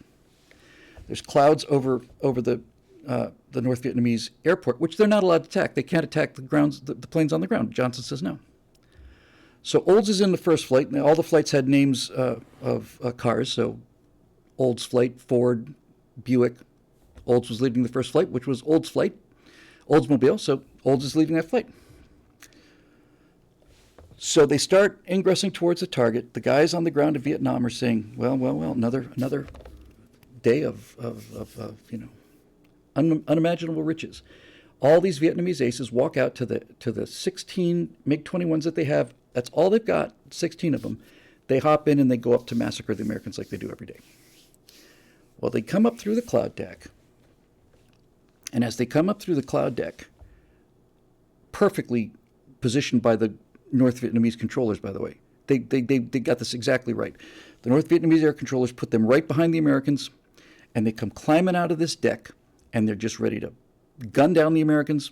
They won't even need to use their missiles because the MiG-21's got guns on it. And as these things come punching out of the cloud deck, Olds sees them, and as these North Vietnamese pilots come out of the deck, they realize that these aren't fat, slow bombers armed with nothing but bombs. These are F-4 Phantoms, and each one of them carry 8 air-to-air missiles. And those 4 planes just break. And now these MiG-21 pilots are looking around. They don't know what the hell to do. And I've got the details of how this fight actually developed. I've got it down to pretty much to the minute. But the long and the short of it is, Olds gets a kill. Raspberry does the Raspberry roll. He gets a kill. I think the first flight got 2 or 3. Then Chappie James comes in with the second wave, and he gets 2 or 3. And then the third wave comes in, and they get 1 or 2. And the actual dogfight is amazing. I mean, that takes up the second half of Act 2. And when it's over, the 5th wave is coming in. But now they finally realize that they've been snookered. So the North Vietnamese don't launch any more airplanes, and they F-4s go back home. And when they land, Olds had 65 airplanes under his control. I think he got 42 of them on the strike, and I think of the 42, something like 24 saw engagement one way or another, something like those numbers. 7 air-to-air kills, 7 MiG-21 shot down. That's half of what they've got. They lost half of their MiG-21s on that day. Not a scratch on the Americans' paint. Not a scratch. Nobody's got so much as a chip paint. Some of those missiles would launch, and they would just, he'd pull the button, and the thing would stay on the rails. It wouldn't even come off the rails. They'd launch these missiles, and they'd just go sailing by. But sometimes they would track, and they had enough of them so that they did it. One of the guys, one of the last air-to-air kills on that day, was a guy who talked to Navy pilots and Navy F-4s. They were using the same missiles. And the Navy, now look, you got to understand, you got to be pretty desperate for an Air Force pilot to take advice from a Navy pilot, naval aviator, but this is how serious the situation was. The Navy guys said, listen, the tracking head on that missile is useless, right? It's useless. The missile can't turn, it's worthless. But if you find yourself in gun range and you don't have any guns, bore sight it. In other words, essentially use it like a rocket, right? That way the seeker head doesn't have to do anything, just has to go straight down that line. So sure enough, he's got these guys, high aspect things, and he gets behind a MiG-21, and he puts him right in the center of this bore sight right there, and just fires it. I didn't know that. I did not know that. Phyllis Knudsen says that the next day lost 2 more MiG-21s in a similar engagement. I actually did not know that. But in any event, they come back down, and these guys are euphoric, and there's video and pictures of Olds after the mission. And as a result of that mission, and as a result of Boyd's work, theoretical work, back at the Pentagon, John Boyd essentially invents Top Gun. He invents it, fighter weapons school for the Air Force. He invents it. He says, we're getting our asses handed to us out there, and we need to do something about it. So we go from a 2-to-1 or perhaps a 1-to-1 kill ratio in Vietnam using the same crummy airplanes. In a space of about 2-3 months, once Boyd starts to get his theories on board, it goes to 7-to-1, and maybe got as high as 8 or 10-to-1 towards the end of the war. So Boyd was the antithesis, and if I was going to tell the story, I'd use them both. I'd find a way to get them both into this. Boyd is the antithesis of Olds. Olds is charismatic. He marries, after World War II, he marries a pinup girl, movie star. She's been in movies with John Wayne and Burt Lancaster, man babies like that compared to Robin Olds. So he marries a movie star. He's glamorous. He's covered in glory. By the way, he ended up his tour in Vietnam with 4 air-to-air victories, and the Pentagon told him, if you get 5, we're going to pull you out of there, because the propaganda value of having you be an ace in a P-51, a P-38, and an F-4 is just too great. So if you get 5, you're coming home. The guys who flew with Olds say Olds got at least another 3, but he didn't announce them. He gave the credit to somebody else because he didn't want to stop flying. So he was an ace in 3 airplanes. They told Olds he had to come back after he flew 100 missions. He flew 152. He just didn't tell them. So Olds is this charismatic, great leader, just a great leader. Boyd is called the Mad Major. He's called the Ghetto Colonel. He's rude. He's offensive. He's in your face. He's poking you in the chest. They say watching him eat was like watching a wood chipper. He is a mean-spirited, angry, miserable, combative guy who made enemies out of people that he didn't have to make enemies out of. But Boyd is an out-of-the-box genius. He's a genius, and he realizes that everything that we've been doing at the time was we would order an airplane, and we would say, I want it to fly this high, and I want it to fly this fast, and I want it to have this range. And Boyd says, we're getting buses. He talked to the guy who designed the F-111, which was McNamara's idea. We'll have one airplane. It's the size of a bus, and it's swing wing, and it'll be used for the Army. Be used for the Navy and the Air Force and the Marines. Think of all the money we save. It's garbage plane. It's absolutely. It turned into a decent fighter bomber, but as a fighter, it was supposed to be an air-to-air fighter. Garbage. So Boyd is sitting in Pensacola. He's at the Officers Club, and they're about to do, not Pensacola, Eglin Air Force Base, which is in the Florida Panhandle. They're about to do the first flight testing of the F-111. And Boyd walks into the Officers Club, and he meets the guy who designed the F-111. It's his baby. Boyd walks up to him and says, I heard you're the guy who designed the F-111. He says, that's right. And Boyd starts poking him in the chest. He says, your effing airplane is too effing heavy. It's garbage. It takes 2 states to turn that thing around. And what about that swing wing? What does that add to the weight? 12%, something like that? You're going to start getting fracture bearings on that wing after 30 hours of flight time. It's useless. It's draggy. You've covered it up with this whole thing. That's garbage too. Just starts giving it to him, but he doesn't give it to him like a fighter pilot. He gives it to him like an engineer. He says, this. It's absolute garbage. Everybody that flies that plane is going to get shot down and killed. And then this guy, who's the engineer, who again, name escapes me, but I will have it, does something that really won the Cold War. One of the 2 or 3 steps that won the Cold War. Instead of getting huffy about it, instead of saying, who the hell are you? Because Boyd, 42nd Boyd, was challenged by 100 guys. He said, if you don't shoot me down in test flights over Nevada, if you don't have me in your sights with a gun camera in 40 seconds, I'll start with you behind me in a kill position. I'll say fight's on, and 40 seconds later I will have shot you down, or I'll give you $40 and I'll buy you a steak dinner. Nobody ever beat him. He did it in 40 seconds or less. But he had no air-to-air kills, not one. He never shot down an airplane. So these fighter pilots, who the hell are you, man? And this engineer, chief engineer for, was it General Dynamics, I guess? Could have gotten real huffy about this, and he could have just said, F you, which is what you would expect, because he's an engineer, but that's not what he did. He heard how Boyd was criticizing the airplane, and he said, John, sit down.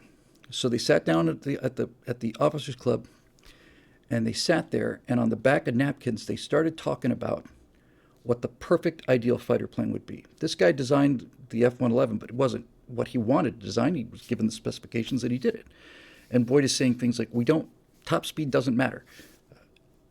Service ceiling doesn't matter. What matters is how fast can you change your energy state? How fast can you and this guy's going, what do you mean? And Boyd says, well, look, if our airplane if our best turn rate is at 450 knots and the MiG-21s is at 300 knots, then the question we need to be asking is, if I meet a MiG-21 at 300 knots, how quickly can I get my airplane to 450 knots where I can beat him? How fast can I change the energy state? How fast can I accelerate? How fast can I slow down? So these guys start doing all this stuff. And as a result of this energy maneuverability theory, Boyd says, this is the answer. So Boyd is given this brief. He's going to give this brief. He's got hundreds of slides. He has to select which ones he wants. And he'll give that brief to anybody who will listen to him. And finally, the Boyd brief, which is about 6.5, 7 hours long.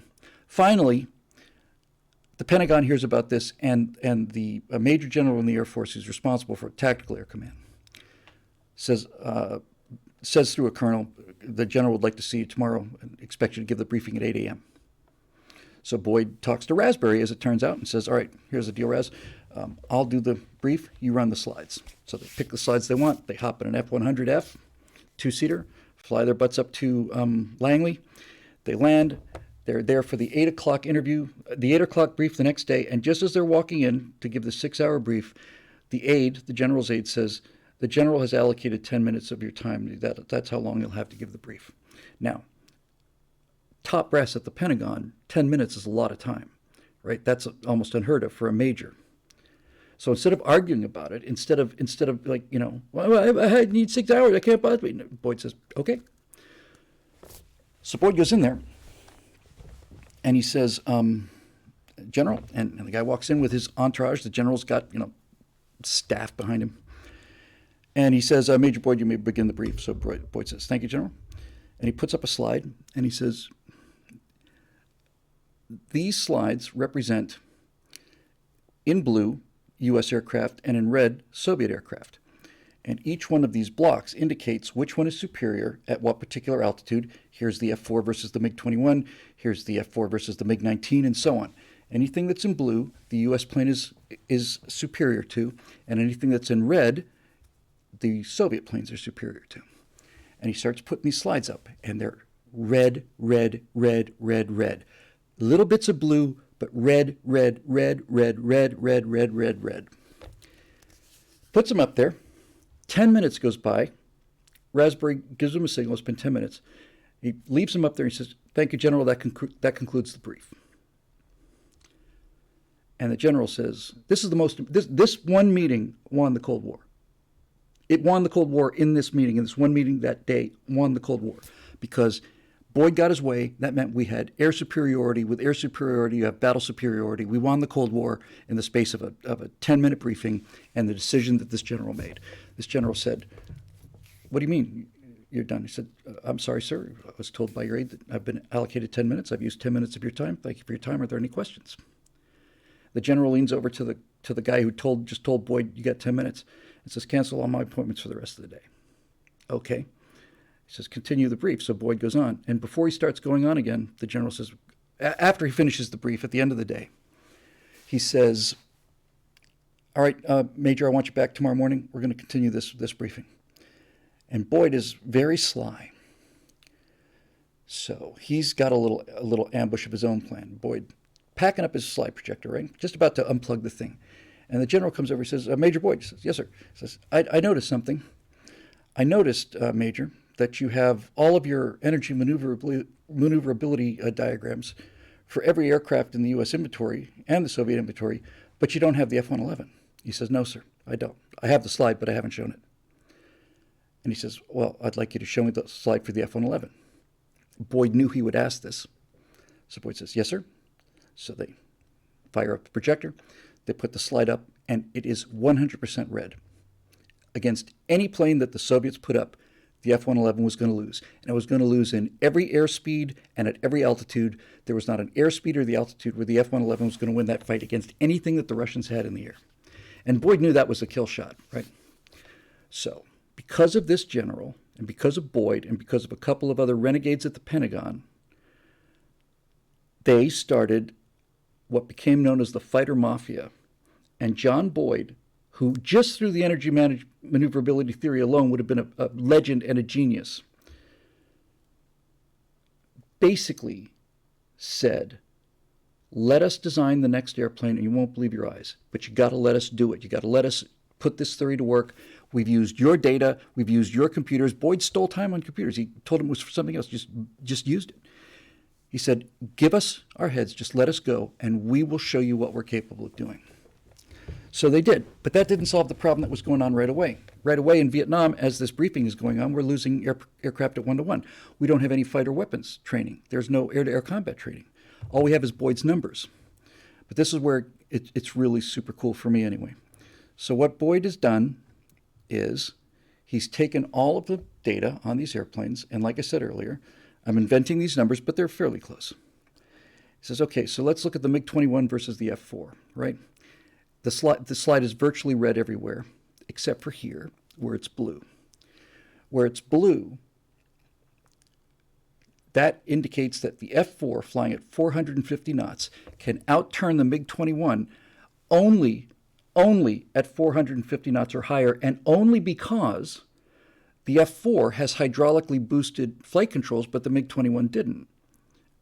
I know the MiG-19 and 17 didn't. I'm virtually positive it's true for the 21, but in any event, that was the argument he was making. They said that's just a simple linkage. It's muscle power. And at above 450 knots, there's not a human alive who can pull on that stick hard enough to maintain that G rate to do the turn. So what Boyd is basically saying is, and this goes out immediately. This changes the air war in the space of a month. So Boyd basically says, look, F-4 guys, if you encounter a MiG-21 and you're in a dogfight, you either get that fight to 450 knots or you run away or you die. Those are the three choices. If you fight him at less than 450 knots, you're going to die. And so the pilots took the fight up to 450 knots. Next thing you know, we're knocking him down. So, this is it. And his one of his acolytes, Pierre Spray, took the same design theory, the idea of a blank sheet of paper, not what do we want in terms of prestige or what do we need the airplane to do. Pierre Spray was responsible for the A-10. A-10 was a result of Boyd's thinking. So Boyd's first airplane was not the airplane he really wanted. The Air Force had a requirement for something, and he wasn't totally happy with it. But the first airplane that came out of John Boyd and the fighter mafia was the F-15. And currently the F-15 has a 112 to 0 kill ratio. It's shot down, I think it's 112, 114, shot down 114 enemy airplanes against 0 losses.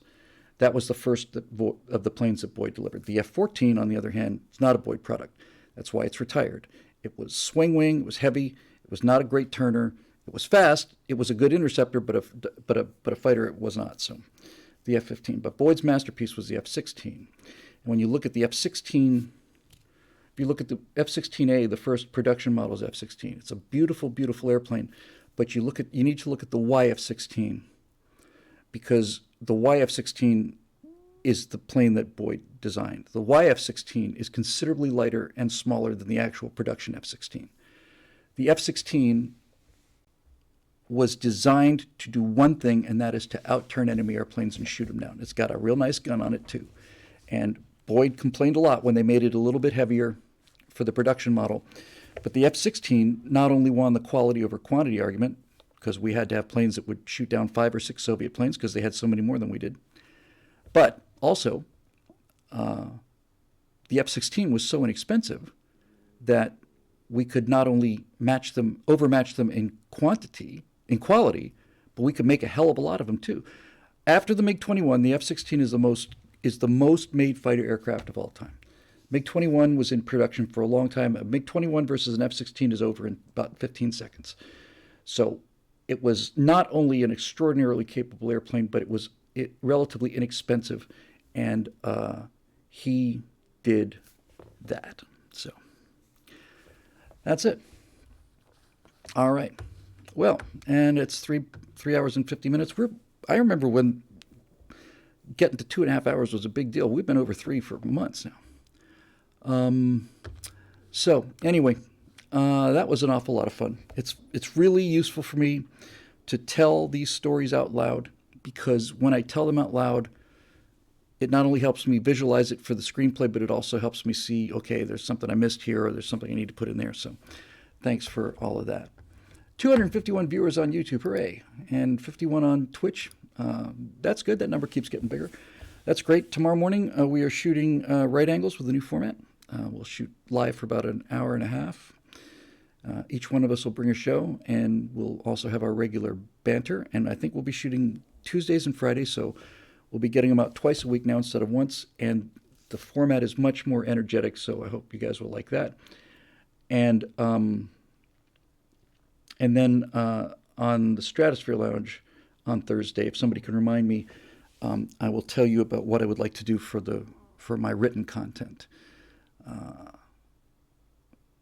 Because if we're doing political analysis twice a week on Right Angle, then moving back to America doesn't make any sense anymore. So I'll go back to doing written content. And I was going to do a series of firewalls, but I had a different idea. It's a theme-based thing like virtual presidency, and I'm really looking forward to getting your feedback on that as well. Okay, that'll do it. This show is made possible by the members of BillWhittle.com. God bless you all, everyone, who keep us in the game here and keep us fighting. And now we're starting to, really start to make some connections and some clicking, and we'll see if we can't get into the world of real storytelling. The guys at Daily Wire, every time I walk in there, I'm simply gobsmacked at how brilliantly done it is. It's absolutely astonishingly, unbelievably cool place. Everything about that place is just first rate. Everything about it. Most of you know I had this, still got a little scar here from the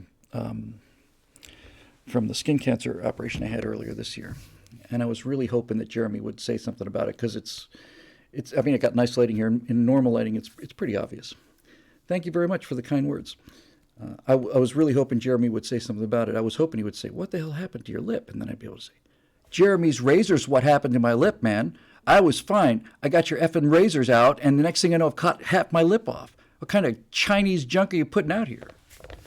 When the truth of the matter is that I've known that boy for a long time now, and we've been partners for several years and friends since end of 2007. And every time I go to Daily Wire, I'm more and more impressed. But I have to tell you, in all honesty, the most proud I've been of Jeremy Boring and the most impressed I have been by Jeremy Boring was when my Jeremy's Razor package arrived, and I saw how perfectly put together that was. Perfectly put together. The packaging is like Apple packaging. It's got humor in it. It's just top quality stuff. And when I saw this, I said, if they can make razors like this, we should be making shows like this, right? This is not something I can do by myself. There's 300 people working there. They've got 20 people on the marketing team, and they've got a budget too. So we will see. Ed Smith says, in an earlier age, Bill would be sporting a magnificent mustache now. Bill will never sport a magnificent mustache or a beard. I had a mustache when I was in college, and 70% of that mustache was eyebrow pencils, so not going to happen. All right, that'll do it. Thanks again for everybody being here. Thanks for all the kind words, as always. And thanks for joining us here on the Stratosphere Studio. We'll see you Thursday Night Live on the Stratosphere Lounge. Have a good time.